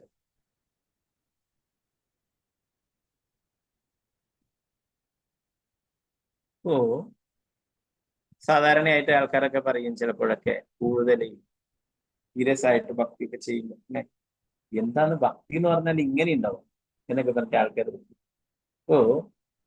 അതാണ് ഭഗവാനിൽ കൂടുതൽ ആകർഷിക്കപ്പെടുമ്പോ എന്താണ് മറ്റുള്ളതിനൊന്നും കൂടുതൽ താല്പര്യമുണ്ടാവില്ല അല്ലെ. എന്താണ് സ്വാഭാവികമായിട്ടുള്ള അവസ്ഥ തന്നെയാണ്. ഇതിന് യാതൊന്നും സംഭവിച്ചില്ല അല്ലെ. ചില ആൾക്കാരൊക്കെ വന്നിട്ട് പറയും അവര് എപ്പോഴും ഇങ്ങനെ പൂജ ചെയ്തുകൊണ്ടിരിക്കുന്നു, എപ്പോഴും ജപമാല ജപിച്ചുകൊണ്ടിരിക്കുന്നു, എന്തോ സംഭവിച്ച പോലെ. ഒന്നും സംഭവിച്ചിട്ടില്ല. പ്രഭാതർ പറയുന്നു ഇതാണ് സ്വാഭാവികമായിട്ടുള്ള അവസ്ഥ അല്ലെ. ചില ആൾക്കാരൊക്കെ പറയും ഈ ഹരേ കൃഷ്ണക്കാർക്കൊക്കെ ഭ്രാന്താണ്, അവരൊക്കെ വെറും കൃഷ്ണൻ കൃഷ്ണൻ എന്ന് പറഞ്ഞിട്ട് ഭക്തി എന്ന് പറഞ്ഞിട്ട് നടക്കുന്നു. പ്രഭാതർ പറയുന്നു കറക്റ്റാണ്. കൃഷ്ണാബോധത്തിലുള്ളവർക്ക് ഭഗവാനെ ലഭിക്കുവാനായിട്ട് ഭഗവാന്റെ സേവനങ്ങൾ ചെയ്യുവാനായിട്ട് ഭ്രാന്തമായിട്ടുള്ള ആഗ്രഹം ഭ്രാന്താണ്. എന്നാൽ നിങ്ങൾക്കൊക്കെ കൃഷ്ണാബോധത്തിലുള്ളവരെ ഭ്രാന്തന്മാരെ എന്ന് വിളിക്കുന്നവർക്കും നിങ്ങൾക്കും ഭ്രാന്താണ്. എന്നാൽ നിങ്ങളുടെ ഭ്രാന്ത് കൃഷ്ണനിലല്ല, ഭൗതികമായിട്ടുള്ള സമ്പത്തും അധികാരവും മറ്റുള്ള കാര്യങ്ങളൊക്കെ നേടാനായിട്ടുള്ള ഭ്രാന്താണ് നിങ്ങൾക്ക്. ഇത് കൃഷ്ണാബോധത്തിലുള്ള ഒരു വ്യക്തി സീരിയസ് ആയിട്ട് ഭഗവാന്റെ ഭക്തിയുത സേവനങ്ങൾ ചെയ്യുക എന്നുള്ളത് സ്വാഭാവികമായിട്ടുള്ള അവസ്ഥയാണ്. നമ്മൾ കഴിഞ്ഞ ക്ലാസ്സിൽ പറഞ്ഞു അല്ലെ. ജീവര സ്വരൂപഹായ് കൃഷ്ണേര നിത്യദാസ, കൃഷ്ണന്റെ നിത്യദാസനാണ് എന്നുള്ളതാണ് യഥാർത്ഥ അവസ്ഥ. പല ആൾക്കാരും എന്താ പറയാ, കൃഷ്ണാഗോത്തിലുള്ള ആളെ പബ്ലിക് പൊതുവെ ചില ആൾക്കാരൊക്കെ ഇങ്ങനെ ഇങ്ങനെ സംസാരിക്കും. എന്താണ് അങ്ങനെയൊക്കെ ആവണമെന്നല്ല. അപ്പൊ എന്താണ് ഒന്നും കണ്ടൊരു മറ്റുള്ള കാര്യങ്ങളൊന്നും പങ്കെടുക്കുന്നില്ല, അല്ലെ, എപ്പോഴും ജപിച്ചുകൊണ്ടിരിക്കുന്നു, അങ്ങനെ ഇങ്ങനെ എന്തോ പ്രശ്നമുണ്ട്, മാനസികമായിട്ടുള്ള പ്രശ്നമുണ്ട് എന്ന്. അപ്പൊ ഭഗവാനെ കുറിച്ച് ഓർക്കാത്ത അവർക്കാണ് മാനസികമായിട്ടുള്ള പ്രശ്നങ്ങൾ. മറ്റുള്ള സമയങ്ങളിലൊക്കെ എപ്പോഴും എന്താ പറയാ, സമ്പത്ത് ഉണ്ടാക്കണം, അധികാരം നേടണം, അങ്ങനെ ഓരോരോ ഭൗതിക ആസ്വാദനത്തിൽ ഏർപ്പെടണം, ഇതൊക്കെ ഓർത്തോർത്തുകൊണ്ട് ചിരിക്കുന്നതാണ്. അല്ലെ? അപ്പോ അതുകൊണ്ട് തന്നെ അവർ വീണ്ടും വീണ്ടും ഇവിടെ ജനിച്ചും മരിച്ചുകൊണ്ടേ. എന്നാൽ ഒരു ഭക്തൻ ഭഗവാനിന് കൂടുതൽ ആകർഷിക്കപ്പെടുന്നതെന്താണ്? ഈ ഭൗതിക ബന്ധനങ്ങളിൽ നിന്നൊക്കെ മോചനം ലഭിക്കുന്നു, അല്ലെ? തിരിച്ച് വീണ്ടും വീണ്ടും ഇവിടെ ജനിച്ച് മരിച്ചും കൊണ്ടേയിരിക്കേണ്ട, തിരിച്ച് ഭഗവാനിലേക്ക് പോവാനായിട്ടും സാധിക്കും. ഭൗതിക മാലിന്യം നീങ്ങി പരിശുദ്ധനായി കഴിഞ്ഞാലുടൻ ഒരുവൻ വീണ്ടും കൃഷ്ണനാൽ ആകർഷിക്കപ്പെടും. ഭൗതിക ലോകത്തിൽ എല്ലാവരും ഇന്ദ്രിയ പ്രേരണത്തിന്റെ അഴുക്കിനാൽ മലിനപ്പെട്ട് ചിലപ്പോൾ മനുഷ്യജീവിയായും, ചിലപ്പോൾ മൃഗമായും, ചിലപ്പോൾ ദേവനായും, ചിലപ്പോൾ വൃക്ഷമായും മറ്റു വ്യത്യസ്ത അവസ്ഥകളിൽ പ്രവർത്തിക്കുന്നു. ധാരാളം അല്ലെ ജീവിവർഗങ്ങളുണ്ട്, അല്ലെ? അങ്ങനെ ഓരോരോ ആഗ്രഹങ്ങൾ വെച്ച് പുലർത്തുമ്പോൾ എന്താണ് അതില് കൂടുതൽ താല്പര്യമുള്ള ജീവികളുടെ ശരീരം ലഭിക്കും, അല്ലെ? അപ്പൊ അങ്ങനെ ഓരോരോ ചിലപ്പോഴും മൃഗമായിട്ടും മറ്റുള്ള ജീവികൾ പലതരത്തിലുള്ള ജന്മങ്ങൾ ലഭിക്കുന്നുണ്ട്. ഒരുവൻ അവകളിൽ നിന്നെല്ലാം ശുദ്ധീകരിക്കപ്പെടണം. അപ്പോൾ അവന് സ്വാഭാവികമായും കൃഷ്ണനോട് ആകർഷണം ഉണ്ടാവും. ഭക്തി പ്രക്രിയ ജീവസത്യയെ എല്ലാവിധ അസ്വാഭാവിക ആകർഷണങ്ങളിൽ നിന്നും പവിത്രീകരിക്കുന്നു. ഒരുവൻ പവിത്രീകരിക്കപ്പെട്ടു കഴിഞ്ഞാൽ കൃഷ്ണനാൽ ആകർഷിക്കപ്പെടാനും മായയ്ക്ക് സേവനം ചെയ്യുന്നതിനു പകരം കൃഷ്ണന് സേവനം ചെയ്യാനും ആരംഭിക്കുന്നു. ഇതാണ് അവന്റെ സ്വാഭാവികമായിട്ടുള്ള സ്ഥിതി. അല്ലെ? ഓരോരോ ആൾക്കാർക്ക് ഓരോന്നിനോടായിരിക്കും ആകർഷണം ഉണ്ടാവും, അല്ലെ? ചില ആൾക്കാരൊക്കെ ഇങ്ങനെ വളർത്തു മൃഗങ്ങളെയൊക്കെ, അല്ലെ, പട്ടിയെയും പൂച്ചയും ഇതിനോടൊക്കെ കൂടുതൽ ആകർഷണം. അവരെപ്പോഴും അതിനെ പരിപാലിച്ചുകൊണ്ടിരിക്കുന്നു. ഇവിടെയൊക്കെ കാണാം ഇങ്ങനെ പൂച്ചയൊക്കെ എടുത്തുകൊണ്ട് നടക്കുന്നു, പൂച്ചയൊക്കെ അവിടെ ബെഡിലൊക്കെ കിടക്കുന്നു, അങ്ങനെ കളിക്കുന്ന ധാരാളം ആൾക്കാരെ കാണാം. കാരണം അവർക്കൊന്നും ഭഗവാനിൽ കൂടുതൽ ആകർഷണമില്ല. ഭഗവാനിൽ ആകർഷണമുള്ളവരെന്താണ്? ഭഗവാന് പൂജകൾ ചെയ്യണം, നിവേദനങ്ങൾ ഉണ്ടാക്കണം, അല്ലെ? ഭഗവാൻ അഭിഷേകം ചെയ്യണം, അങ്ങനെ ഓരോരോ ഭഗവാന് വേണ്ടുന്ന സേവനങ്ങൾക്കായിട്ട് സമയം. ഇതിൽ ആകർഷണം ഇല്ലാത്തത് കൊണ്ടാണ് മറ്റുള്ള മായയുടെ ആകർഷണത്തിൽ അടിമപ്പെട്ടിട്ടാണ് ഇങ്ങനെയുള്ള പല കാര്യങ്ങളിലും ആകർഷിക്കപ്പെടുന്നത്. ഭക്തി പ്രക്രിയ ജീവസത്തെ എല്ലാവിധ അസ്വാഭാവിക ആകർഷണങ്ങളിൽ നിന്നും പവിത്രീകരിക്കും. ഒരുവൻ പവിത്രീകരിക്കപ്പെട്ടു കഴിഞ്ഞാൽ കൃഷ്ണനാൽ ആകർഷിക്കപ്പെടാനും മായയ്ക്ക് സേവനം ചെയ്യുന്നതിന് പകരം കൃഷ്ണൻ സേവനം ചെയ്യാനും ആരംഭിക്കും. ഇതാണ് അവന്റെ സ്വാഭാവികമായ. ഒരു ഭക്തൻ കൃഷ്ണനാൽ ആകർഷിക്കപ്പെടുമ്പോൾ ഭൗതികാസ്വാദനത്തിന്റെ ചെളിയാൽ മലിനമാക്കപ്പെടുന്ന അഭക്തൻ കൃഷ്ണനാൽ ആകർഷിക്കപ്പെടുന്നില്ല. എന്താണ് അഭക്തൻ? എന്താണ്? ഒരിക്കലും ഭഗവാന്റെ കുറിച്ച് ഓർക്കുകയോ, അല്ലെ, അതിന് ഭഗവാന്റെ ശാസ്ത്രങ്ങളെ കുറിച്ച് പഠിക്കുവാൻ താല്പര്യമോ ഒന്നും തന്നെ ഇപ്പോഴും ആഹാര നിദ്ര ഭയം, അല്ലെ, ഇതിനായിട്ട് ഇങ്ങനെ രാപ്പകല് കഷ്ടപ്പെട്ടുകൊണ്ടേയിരിക്കും. അവസാനം, അല്ലെ, എന്തെങ്കിലും അതിനോടൊക്കെ അറ്റാച്ച്മെന്റ് ആയി, ചിലപ്പോ ജോലിയോട് അറ്റാച്ച്മെന്റ് ആയി അവിടെ കമ്പനിയിലോ എവിടെയും ഫാക്ടറിയിലോ ഇതൊക്കെ എന്തെങ്കിലും ജീവിയായിട്ട് ജനിക്കും. അല്ലെങ്കിൽ വീടിനോടൊക്കെ അറ്റാച്ച്മെന്റ് ആയിട്ട് അവിടെ വേറെ എന്തെങ്കിലും ജീവിയായിട്ട് ജനിക്കും, അല്ലെ? അപ്പൊ അവന്റെ ആഗ്രഹങ്ങൾ അങ്ങനെ വെച്ചുകൊണ്ടിരിക്കുന്നതിനാൽ അങ്ങനെയുള്ള ജന്മങ്ങൾ ലഭിക്കുന്നു അവിടെ.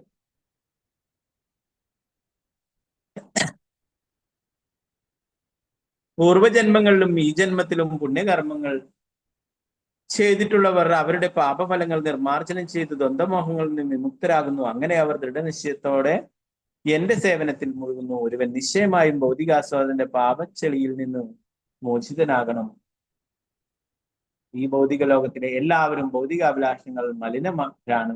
ഒരു വ്യക്തി പരിപൂർണമായും ഭൗതികാഭിലാഷങ്ങൾ മോചിതനാകാത്ത പക്ഷം കൃഷ്ണനാൽ ആകർഷിക്കപ്പെടുകയില്ല. അതാണ് കൃഷ്ണന്റെ ആകർഷണമില്ലാത്തത് മറ്റുള്ള പലതിലും ആകർഷണമുള്ളത് കൊണ്ടാണ് എന്ന് പറയുന്നത്. അതുകൊണ്ട് ഭഗവാൻ ഭഗവത്ഗീതയിൽ പറയുന്നത് എന്താണ്?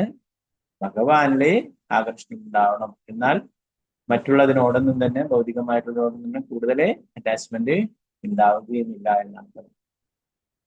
അപ്പോൾ അങ്ങനെ ഭഗവാനിൽ പൂർണ്ണമായിട്ടും ആകർഷണമുള്ള ഒരു വ്യക്തി പൂർണ്ണ വിശ്വാസത്തോടെ കൃതനിശ്ചയത്തോടെ ഭക്തിയുടെ സേവനങ്ങൾ അനുഷ്ഠിക്കുന്നു.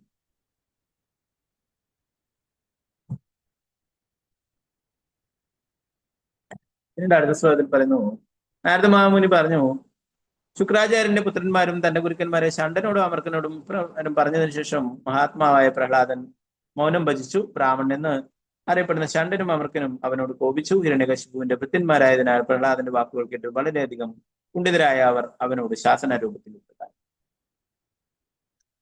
ഇതാണ് ഹിരണ്യകശിപുവിന്റെ സേവകർ ഇവിടെ പറയുന്ന ശ്ലോകത്തിൽ അല്ലെ, രാജസേവകർ. രാജാവിനെ സന്തോഷിപ്പിക്കുവാനായിട്ടാണ് അവർ. യഥാർത്ഥ ബ്രാഹ്മണരാണെങ്കിൽ അവര് ശരിയായ ധർമ്മമാണ് പഠിപ്പിച്ചു കൊടുക്കുന്നത് അല്ലെ. ഇത് അധർമ്മങ്ങളാണ് പഠിപ്പിക്കുന്നത്. ഇതാണ് ഹിരണ്യകശിപുവിനെയാണ് ഭഗവാനായിട്ട്. ഹിരണ്യകശിപുവിനെ ജയ് വിളിക്കണം അല്ലെ. ഹിരണ്യകശിപുവാണ് ഭഗവാൻ അല്ലെ, വിഷ്ണു ആരുമല്ല. ഇതൊക്കെയാണ് ചണ്ടാമർക്ക് പറഞ്ഞു. അപ്പോ അതുകൊണ്ട് തന്നെ ഇത് കേട്ടപ്പോൾ അവർക്ക് കോപം ഉണ്ടായി എന്നാണ് പറഞ്ഞത്. അവരെന്താണ്, പ്രഹ്ലാദൻ മകൻ തന്നെയാണ്, എന്നാല് ഹിരണ്യകശിപുവിന് തന്റെ മകനോട് ശത്രുതയാണ് അല്ലെ, തന്റെ ശത്രുവായുള്ള വിഷ്ണുവിനെ ആരാധിക്കുന്നത് കൊണ്ട് അല്ലെ. അപ്പൊ ഇനി എന്താണ്, കൂടുതൽ ഹിരണ്യകശിപുവിനെ സന്തോഷിപ്പിക്കുന്ന പ്രവൃത്തികളാണ് ചണ്ടാമർക്ക് ചെയ്യാനായിട്ട് ആഗ്രഹിക്കുന്നത് അല്ലെ. അല്ലെ എന്താണ്, അവർക്ക് തന്നെയാണ് കുഴപ്പങ്ങൾ ഉണ്ടാവുക അല്ലെ. പ്രഹ്ലാദനെ അപ്പോൾ ശിക്ഷിക്കുവാനായിട്ട് തീരുമാനിച്ചു. നേരത്തെ അവർക്ക് വാണിംഗ് കൊടുത്തു അല്ലെ. ചണ്ടാമർക്കനോട് പറഞ്ഞു, നിങ്ങൾ ശ്രദ്ധിക്കാത്തത് കൊണ്ടാണ് ഗുരുകുലത്തില് വേറെ ആരൊക്കെയോ വന്നിട്ട് വിഷ്ണുവിനെ കുറിച്ചൊക്കെ പഠിപ്പിച്ചു കൊടുക്കുന്നത്. ഏതോ വൈഷ്ണവര് വേഷം മാറിയിട്ട് വന്നിട്ട് ഇവനെ വിഷ്ണുവിനെ കുറിച്ചിട്ടോ ഭക്തിയുത സേവനത്തെ കുറിച്ചൊക്കെ പഠിപ്പിച്ചു കൊടുക്കുന്നത്. അത് നിങ്ങൾ ശ്രദ്ധിക്കാത്തത് കൊണ്ടാണ്. വീണ്ടും അവർക്കാണ് വഴക്കിട്ട്. അതുകൊണ്ട് എന്താണ്, ഈ പ്രഹ്ലാദനൻ ഞങ്ങൾ പറഞ്ഞാൽ കേൾക്കുന്നില്ല, അവനെ ശിക്ഷിച്ചിട്ട് തന്നെ കാര്യം എന്ന് തീരുമാനിക്കുകയുണ്ടായെന്ന് പറഞ്ഞു. ഓ ദയവായി ഒരു വടി കൊണ്ടുവരൂ. ഈ പ്രഹ്ലാദൻ നമ്മുടെ പേരിനും പ്രശസ്തിക്കും നാശമുണ്ടാക്കുന്ന ദുർബുദ്ധി മൂലം ഇവൻ അസുരകുലത്തിന് തീ വയ്ക്കുന്ന തീക്കൊള്ളി പോലെ ആയി തീർന്നിരിക്കുന്നു. ഇവനെ ഇപ്പോൾ രാജനീതിയുടെ 4-ാം മുറ കൊണ്ട് കൈകാര്യം ചെയ്യണമെന്ന്.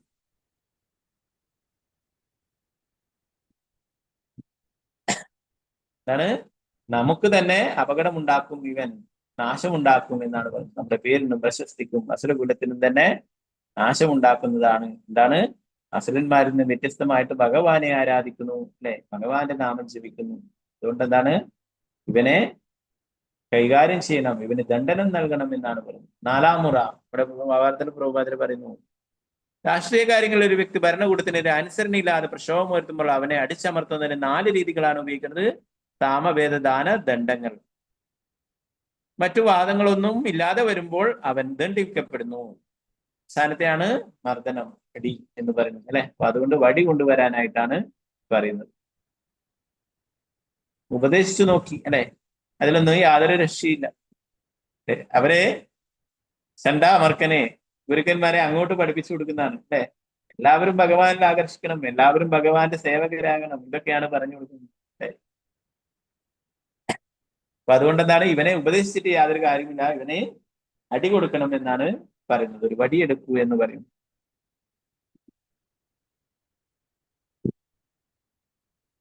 ജന്മം കൊണ്ട് ബ്രാഹ്മണരായ ശണ്ഡനും അമർക്കനും പ്രഹ്ലാദൻ തന്റെ പിതാവിന്റെ അഭിപ്രായങ്ങൾക്ക് വിരുദ്ധനാകുന്നതിന്റെ കാരണം അവനിൽ നിന്ന് പിഴിഞ്ഞെടുക്കുന്നതിൽ പരാജിതരായപ്പോൾ അവരുടെ യജമാനായ ഹിരണ്യകശിപുവിനെ തൃപ്തിപ്പെടുത്തുന്നതിനെ പ്രഹ്ലാദനെ ദണ്ഡിക്കാൻ തീരുമാനിക്കുകയും അതിനായിട്ട് ഒരു വടി ആവശ്യപ്പെടുകയും ചെയ്തു.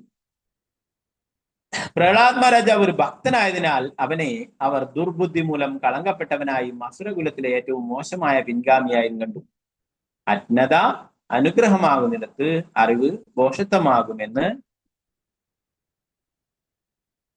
പറയപ്പെടുന്നത് പോലെ സകലരും അസുരന്മാരാകുന്ന ഒരു സമൂഹത്തിൽ ഒരു വൈഷ്ണവനായി തീരാനുള്ള ഒരുവന്റെ ഉദ്യമം തീർച്ചയായും ഭോഷത്വമായേക്കാം. അപ്രകാരം പ്രഹ്ലാദൻ അസുരകുലത്തിൽ പിറന്നവനായിട്ടും ഭക്തനായി തീർന്നതിനാൽ ദുർബുദ്ധി എന്ന് ആരോപിക്കപ്പെട്ടു. ബ്രാഹ്മണരായി കരുതപ്പെട്ടിരുന്നെങ്കിലും അവന്റെ ഗുരുക്കന്മാരും അസുരന്മാരായി.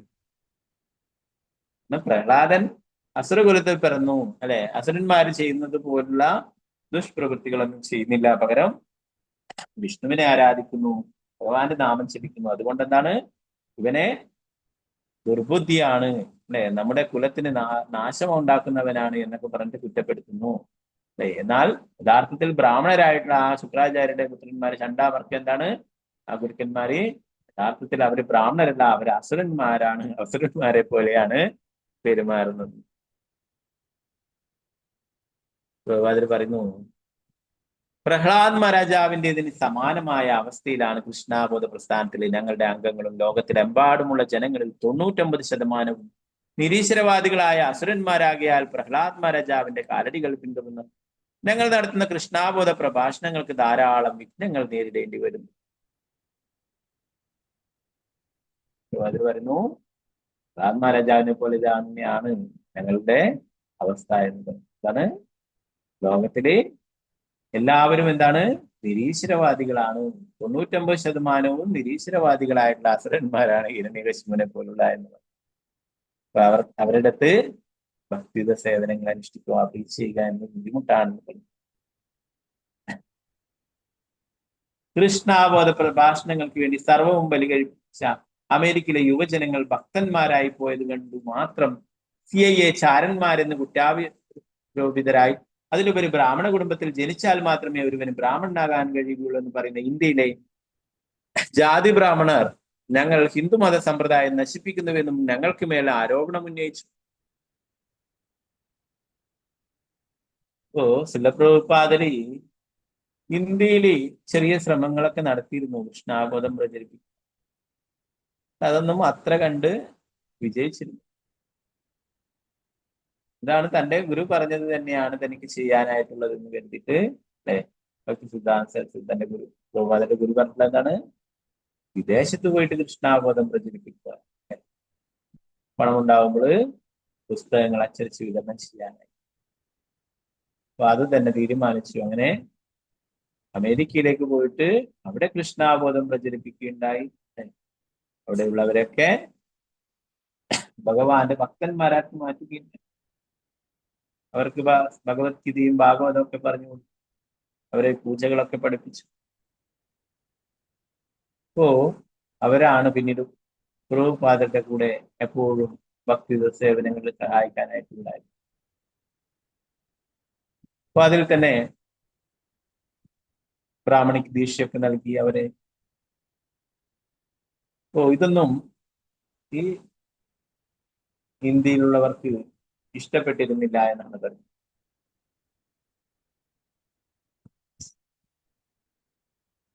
അതാണ് അവര് കരുതിയിരിക്കുന്നത്, ജന്മം കൊണ്ട് മാത്രമാണ് ഒരാള് ബ്രാഹ്മണനായിത്തീരുന്നത്. നേരത്തെ ഭഗവത്ഗീതയിൽ നമ്മൾ പഠിച്ചിട്ടുണ്ടായി. ചാതുർവർണ്ണ്യം മയാ സൃഷ്ടം ഗുണകർമ്മ വിഭാഗശ. ഗുണത്തിന്റെയും കർമ്മത്തിന്റെയും അടിസ്ഥാനത്തിലാണ് ഭഗവാൻ നാലായിട്ട് തിരിച്ചത്. അല്ലാതെ ബ്രാഹ്മണ കുലത്തിൽ ജനിച്ചു എന്നത് കൊണ്ട് മാത്രം ബ്രാഹ്മണനാവില്ല. ബ്രാഹ്മണ കുലത്തിൽ ജനിച്ചിട്ടും ശൂദ്രന്റേതുപോലുള്ള പ്രവൃത്തിയാണ് ചെയ്യുന്നത്. ഇപ്പോൾ ചണ്ടാമർക്ക, അല്ലെ, ഒരാസുരനെ പോലെയാണ് പ്രവർത്തിക്കുന്നത്. ആ ഒരു 5 വയസ്സുള്ള ഭക്തപ്രഹ്ലാദനോട് ദ്രോഹങ്ങൾ ചെയ്യാൻ തുടങ്ങിയാണ്, വടിയെടുത്തിട്ട് വരാനാണ് പറയുന്നത്. അപ്പോ ഇങ്ങനെ ബ്രാഹ്മണ കുലത്തിൽ ജനിച്ചാലും ഈ ചണ്ടാമർക്കനെ ഒക്കെ പോലെ അസുര സ്വഭാവങ്ങളുള്ളവരുണ്ടാവാം, ശൂദ്രന്റെ നിലവാരത്തിലുള്ളവരുണ്ടാകാം. എന്നാൽ ശൂദ്രകുലത്തിൽ ജനിച്ചിട്ടുള്ള ഒരാൾ ഭക്തിയുത സേവനങ്ങളിൽ ഏർപ്പെടുകയാണെങ്കിൽ, ഭഗവാന്റെ ഭക്തനാണെങ്കിൽ എന്താണ്, അവന് ബ്രാഹ്മണനേക്കാളും യോഗ്യതയുണ്ടെന്ന് ശാസ്ത്രങ്ങൾ പറയും. ഒരു ബ്രാഹ്മണന്റെ കുടുംബത്തിൽ ജനിച്ച് ഭക്തിയുത സേവനങ്ങളൊന്നും അനുഷ്ഠിക്കുന്നില്ലെങ്കിൽ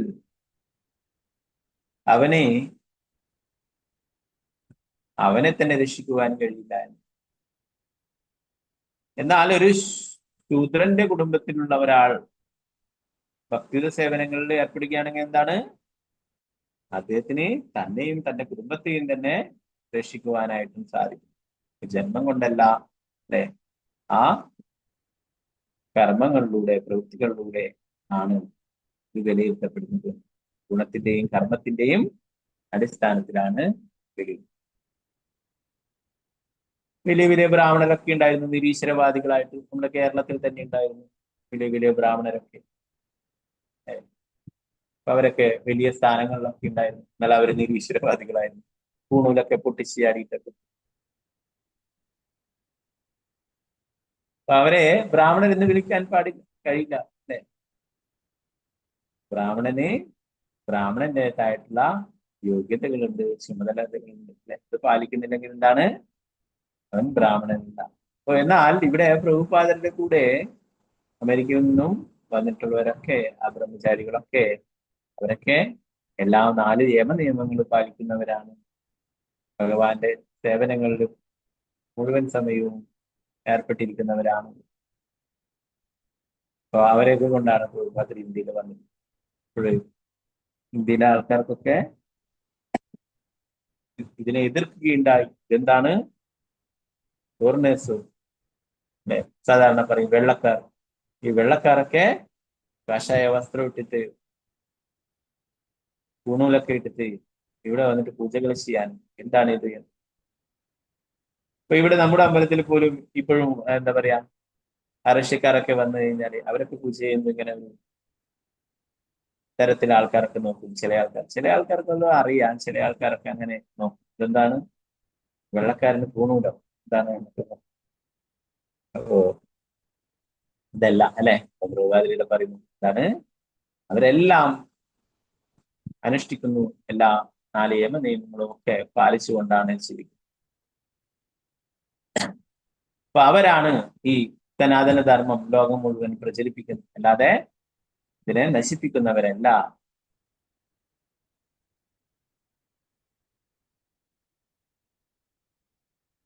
ഞങ്ങൾ യൂറോപ്യരെയും അമേരിക്കക്കാരെയും പരിശീലിപ്പിക്കും, അവർക്ക് ബ്രാഹ്മണ അന്തസ്സ് നൽകുകയും ചെയ്തതിനാൽ ഹിന്ദു മതത്തെ നശിപ്പിക്കുകയാണെന്ന് ഞങ്ങളെ കുറ്റപ്പെടും. എന്നാലും എല്ലാ വിഷമതകളും അതിജീവിച്ച് പ്രഹ്ലാദ് മഹാരാജാവ് ചെയ്തതുപോലെ നിശ്ചയദാർഢ്യത്തോടെ നമുക്ക് കൃഷ്ണാബോധം പ്രസ്ഥാനം പ്രചരിപ്പിക്കണം. പ്രഹ്ലാദൻ അസുരനായ ഹിരണ്യകശിപുവിന്റെ പുത്രനായിരുന്നിട്ടും ആസുരീയനായ ഒരു പിതാവിന്റെ ബീജത്തിൽ പിറന്ന ബ്രാഹ്മണപുത്രന്മാരുടെ ദണ്ഡനങ്ങളെ ഒരിക്കലും ഭയപ്പെട്ടിരുന്നില്ല. പലയിടത്തും ഇങ്ങനെയുള്ള കാര്യങ്ങളൊക്കെ ഉണ്ട്. നമ്മുടെ ഗുരുമഹാരാജ് ശ്രീ ജയപതാക സ്വാമി ഗുരുമഹാരാജ്, അപ്പോ ആനന്ദപത്മനാഭ സ്വാമി ക്ഷേത്രത്തിൽ അവിടെ ശ്രീ ചൈതന്യ മഹാപ്രഭുവിന്റെ പാദങ്ങൾ പ്രതിഷ്ഠിക്കുവാൻ വേണ്ടിയിട്ട് കുറെ വർഷങ്ങൾക്ക് മുന്നേ അവിടെ വരികയുണ്ടായിരുന്നു.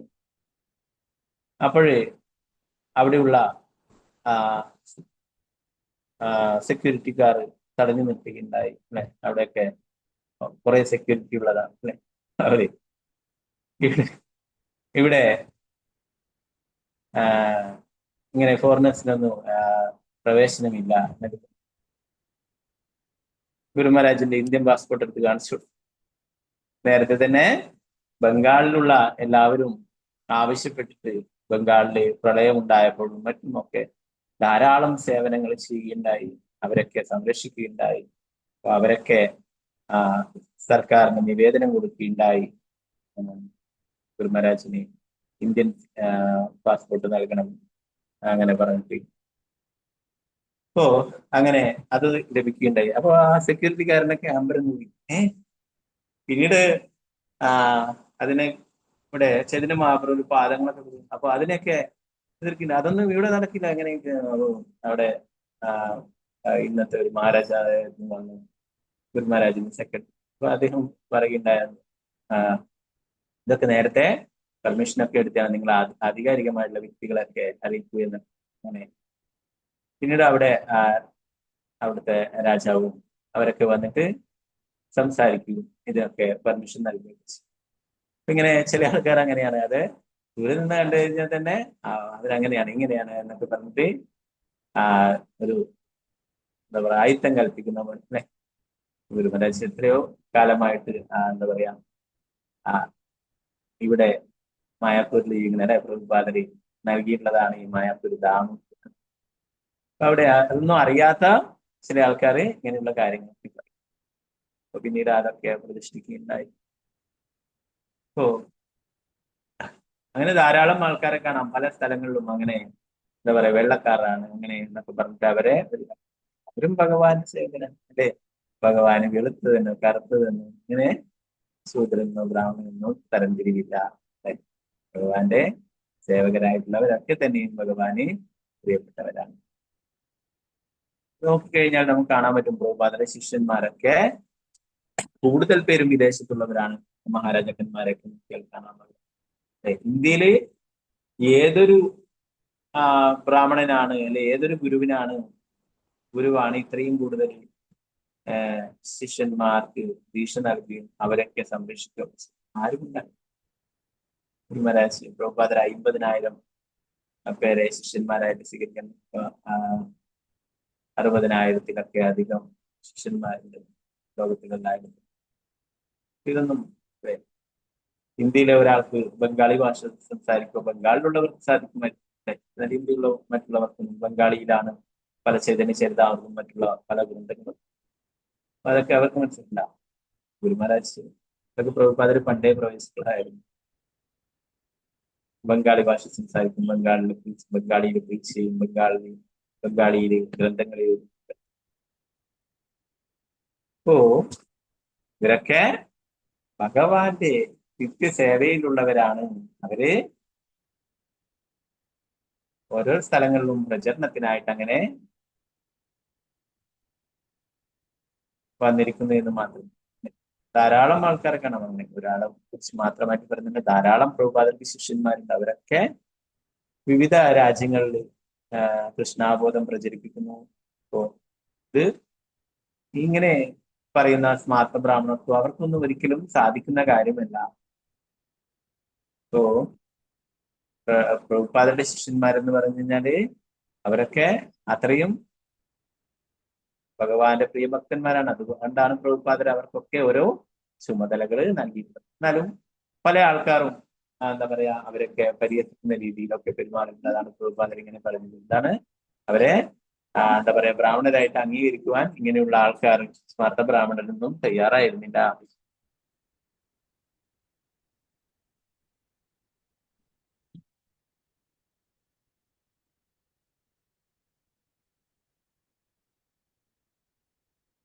അതുപോലെ ചണ്ടാമർക്ക് പിന്നീട് പറയുന്നത് തെമ്മാടിയായ ഈ പ്രഹ്ലാദൻ ഒരു ചന്ദനമരത്തിലെ മുൾമരം പോലെ ആവിർഭവിച്ച ചന്ദനമരങ്ങൾ മുറിക്കുന്നതിന് ഒരു കോടാലി ആവശ്യമാണ്. മുൾമരത്തിന്റെ തടി ആ കോടാലിയുടെ പിടിക്ക് വളരെ അനുയോജ്യമാണ്. അസുരന്മാരുടെ കുടുംബത്തിൽ ചന്ദന വൃക്ഷങ്ങൾ മുറിക്കുന്നതിനുള്ള കോടാലി വിഷ്ണു ഭഗവാനാണ്. ഈ പ്രഹ്ലാദൻ ആ കോടാലിയുടെ പിടി. ഭഗവാൻ എന്താണ് ഇവിടെ ചണ്ടാമർക്ക് പറയുന്നത്? ഭഗവാൻ ഒരു കോടാലിയാണ്. ചന്ദനമരമൊക്കെ മുറിക്കുന്നത് ആ കോടാലിയുടെ പിടിയാണ് ഈ പ്രഹ്ലാദൻ എന്ന് പറയുന്നത്. ഈ അസുരകുലത്തിനെ നശിപ്പിക്കുവാനായിട്ടുള്ളവനാണ് എന്നാണ് അർത്ഥം. അവരുടെ ഉപമ നോക്കണം. കാരണം അവരൊക്കെ നല്ല ആൾക്കാർ, ചന്ദനമരങ്ങള്. ഈ അസുരന്മാരൊക്കെ ചന്ദനമരങ്ങള്. എന്നാല് ഒന്നിനും കൊള്ളാത്ത മുൾമരമാണ് ഈ പ്രഹ്ലാദൻ എന്നാണ് ഉദ്ദേശിക്കുന്നത്. അതുപോലെ ഭഗവാനെ ഒരു കോടാലിയായിട്ട് ഉപയോഗിക്കുന്നു.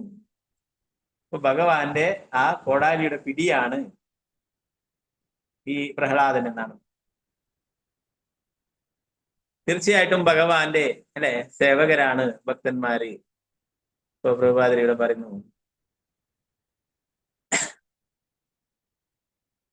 മുൾമരങ്ങൾ സാധാരണയായി വളരുന്ന മരുപ്രദേശങ്ങളിലാണ്, ചന്ദന വനങ്ങളിലല്ല. പക്ഷെ ജാതി ബ്രാഹ്മണരായ ഷണ്ഡനും അമർക്കനും ഹിരണ്യകശിപുവിന്റെ അസുരകുലത്തെ ഒരു ചന്ദനവനത്തിനോടും പ്രഹ്ലാദനെ ഒരു കോടാലിയുടെ പിടിക്കാൻ യോജ്യമായ കടുപ്പവും ശക്തിയുമുള്ള മുൾമരത്തോടും ഉപയോഗിച്ചു.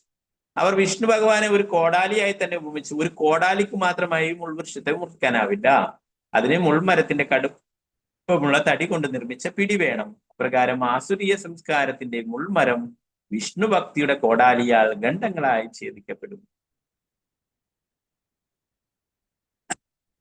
എന്താ പറയുന്നത്? ആസുരീയ സംസ്കാരം വിഷ്ണു ഭക്തിയുടെ കോടാലിയാൽ ഖണ്ഡങ്ങളായി ഛേദിക്കപ്പെടും. ആസുരീയ സംസ്കാരത്തിലെ ചില ആളുകൾ വിഷ്ണു ഭഗവാനെ സഹായിക്കുന്ന പ്രഹ്ലാദ് മഹാരാജാവിനെ പോലെ കോടാലിയുടെ പിടിയായി തീരുകയും അപ്രകാരം ആസുരീയ സംസ്കാരത്തിന്റെ മുഴുവൻ വനവും മുറിച്ചു നീക്കപ്പെടുകയും ചെയ്യും. അതിൽ പറയുന്നു വിഷ്ണു ഭഗവാൻ കോടാലിയാണെങ്കിൽ ആ ഭഗവാന്റെ സേവകരാണ് ഭഗവാന്റെ ഭക്തന്മാരല്ലേ. അപ്പൊ ആ കോടാലിയുടെ പിടിയാവുന്നതില് ഭക്തന്മാര് സന്തോഷിക്കും. എന്തുകൊണ്ടാണ്? ഭഗവാനെ സഹായിക്കുന്നു, ഭഗവാന്റെ ഭക്തിയുത സേവനത്തിൽ ഏർപ്പെടുന്നു അല്ലേ. അപ്പോ അതുകൊണ്ട് തന്നെ അവര് അതില് സന്തോഷിക്കുന്നു. പ്രഹ്ലാദ് മഹാരാജ് അവനോട് ഇങ്ങനെ എന്താ പറയാ, ഒരു അപമാനിക്കുന്ന തരത്തിലാണ് ഉപയോഗിക്കുന്നതെങ്കിലും എന്താണ്, വിഷ്ണു കോടാലിയാണെങ്കിൽ വിഷ്ണുവിന്റെ സേവകനാണ് ഭക്തന്മാര് അല്ലെ. പ്രഹ്ലാദ് മഹാരാജ് വിഷ്ണു കോടാലിയാണെങ്കിൽ കോടാലിയുടെ പിടിയാവുന്നതിൽ യാതൊരു തെറ്റുമില്ല. പ്രഭുപാദർ പറയുന്നു, ഈ വിഷ്ണു ഭക്തിയാവുന്ന കോടാലി കൊണ്ട് ഈ ആസുരീയ സംസ്കാരം ഇല്ലാതാക്കി തീർക്കും എന്ന് പറയും.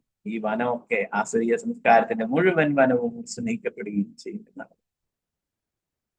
ബാക്കി ഭാഗങ്ങള്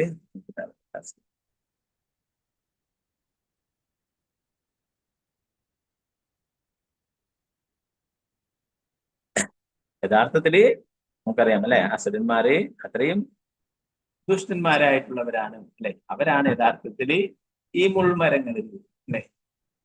പ്രഹ്ലാദ് മഹാരാജാവ് ഭഗവാൻ അത്രയും പ്രിയപ്പെട്ടവനാണ് അല്ലെ. ഭഗവാനെ അത്രയും ഇഷ്ടപ്പെട്ടിട്ടുള്ള ആ ഒരു ഭക്തനെയാണ് കോഴിയുടെ മുൾമരമായിട്ട് വരുന്നത്, അതിന്റെ പിടിയായിട്ട് വരുന്നത്. അതുകൊണ്ട് തന്നെയാണ് പ്രഭുപാദർ പറയുന്നു, ഇങ്ങനെയുള്ള ഭഗവാന്റെ ഭക്തന്മാര് ഇന്നും ലോകത്തിൽ ഇങ്ങനെയുള്ള ഹിരണ്യകശിപ്പുമാരുണ്ട് അല്ലെ, നിരീശ്വരവാദികളുണ്ട് അല്ലെ, ഭഗവാന്റെ ഭക്തന്മാരെ ദ്രോഹിക്കുന്നത് അതൊക്കെ നശിപ്പിക്കും. വിഷ്ണു ഭക്തി കൊണ്ട് തന്നെ ഭഗവാന്റെ ഭക്തി സേവനങ്ങൾ സൃഷ്ടിച്ചുകൊണ്ട്. ഓക്കെ, ബാക്കി പിന്നീട് ക്ലാസ്. ഏകാദശിയാണ് പറഞ്ഞിരുന്നു. നാളെ അതിന്റെ ബ്രേക്കിംഗ് ടൈം എല്ലാവരും ശ്രദ്ധിക്കുക. 8 മണി വരെയേ ഉള്ളൂ കേട്ടോ. 8 മണിക്ക് ഇടയിലേക്ക് ബ്രേക്ക് ചെയ്യുക. കാമിക ഏകാദശി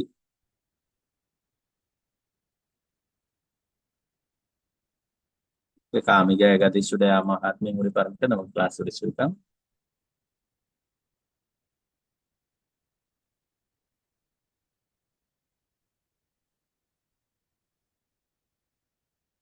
കാമിക ഏകാദശിയെ കുറിച്ചുള്ള വിശദാംശങ്ങൾ ബ്രഹ്മവൈവർത്ത പുരാണത്തിൽ ഭഗവാൻ കൃഷ്ണനും യുധിഷ്ഠനും തമ്മിലുള്ള സംഭാഷണത്തിലൂടെ വിവരിക്കുന്നു. യുധിഷ്ഠ മഹാരാജ പറഞ്ഞു, അല്ലയോ പരമപുരുഷ കൃഷ്ണ, അങ്ങയിൽ നിന്നും ദേവശയന ഏകാദശിയുടെ മഹാത്മ്യത്തെ പറ്റി ഞാൻ കേട്ടറിഞ്ഞു. ഇപ്പോൾ ശ്രാവണ മാസത്തിലെ കൃഷ്ണപക്ഷത്തിൽ വരുന്ന ഏകാദശിയെ കുറിച്ച് കേൾക്കാൻ ഞാൻ അതിയായി ആഗ്രഹിക്കുന്നു. എന്റെ ഭഗവാനെ, ഈ ഏകാദശിയുടെ മഹാത്മ്യങ്ങളെ പറ്റി ദയവായി ഉണ്ടായി വിശദീകരിച്ചാൽ.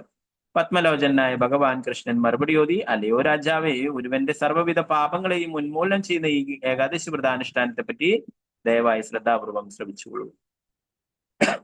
പണ്ടൊരിക്കൽ നാരദമുനി ബ്രഹ്മദേവനോട് ഇതേ വിഷയത്തെ പറ്റിയും ഈ ഏകാദശിയുടെ അധിഷ്ഠാന ദേവതയെ പറ്റിയിട്ടും ഏകാദശി വ്രതാനുഷ്ഠാനത്തിന്റെ വിധിമുറകളെ പറ്റിയും ചോദിക്കുകയുണ്ടായി. സമസ്ത പ്രപഞ്ചത്തിന്റെയും ആത്മീയ ഗുരുവായി വിളങ്ങുന്ന ബ്രഹ്മദേവൻ ഇപ്രകാരം മറുപടി എഴുതി.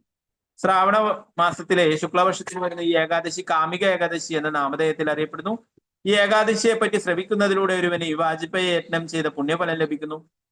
ഈ ശുഭദിനത്തിൽ ഒരുവൻ ശംഖചക്ര ഗദാപത്മധാരിയായിരുന്ന ഭഗവാൻ വിഷ്ണുവിനെ ആരാധിക്കണം. ഗംഗാ, കാശി, നൈമിശാരണ്യം, പുഷ്കരം എന്നീ തീർത്ഥസ്ഥലങ്ങളിൽ തങ്ങുന്നതിനാലും അവയിൽ സ്നാനം ചെയ്യുന്നതിനാലും ലഭിക്കുന്ന പുണ്യഫലത്തെ ഈ ഏകാദശി ദിനത്തിൽ ഭഗവാൻ വിഷ്ണുവിനെ ആരാധിക്കുന്നതിലൂടെ മാത്രം ഒരുവന് നേടാൻ കഴിയും.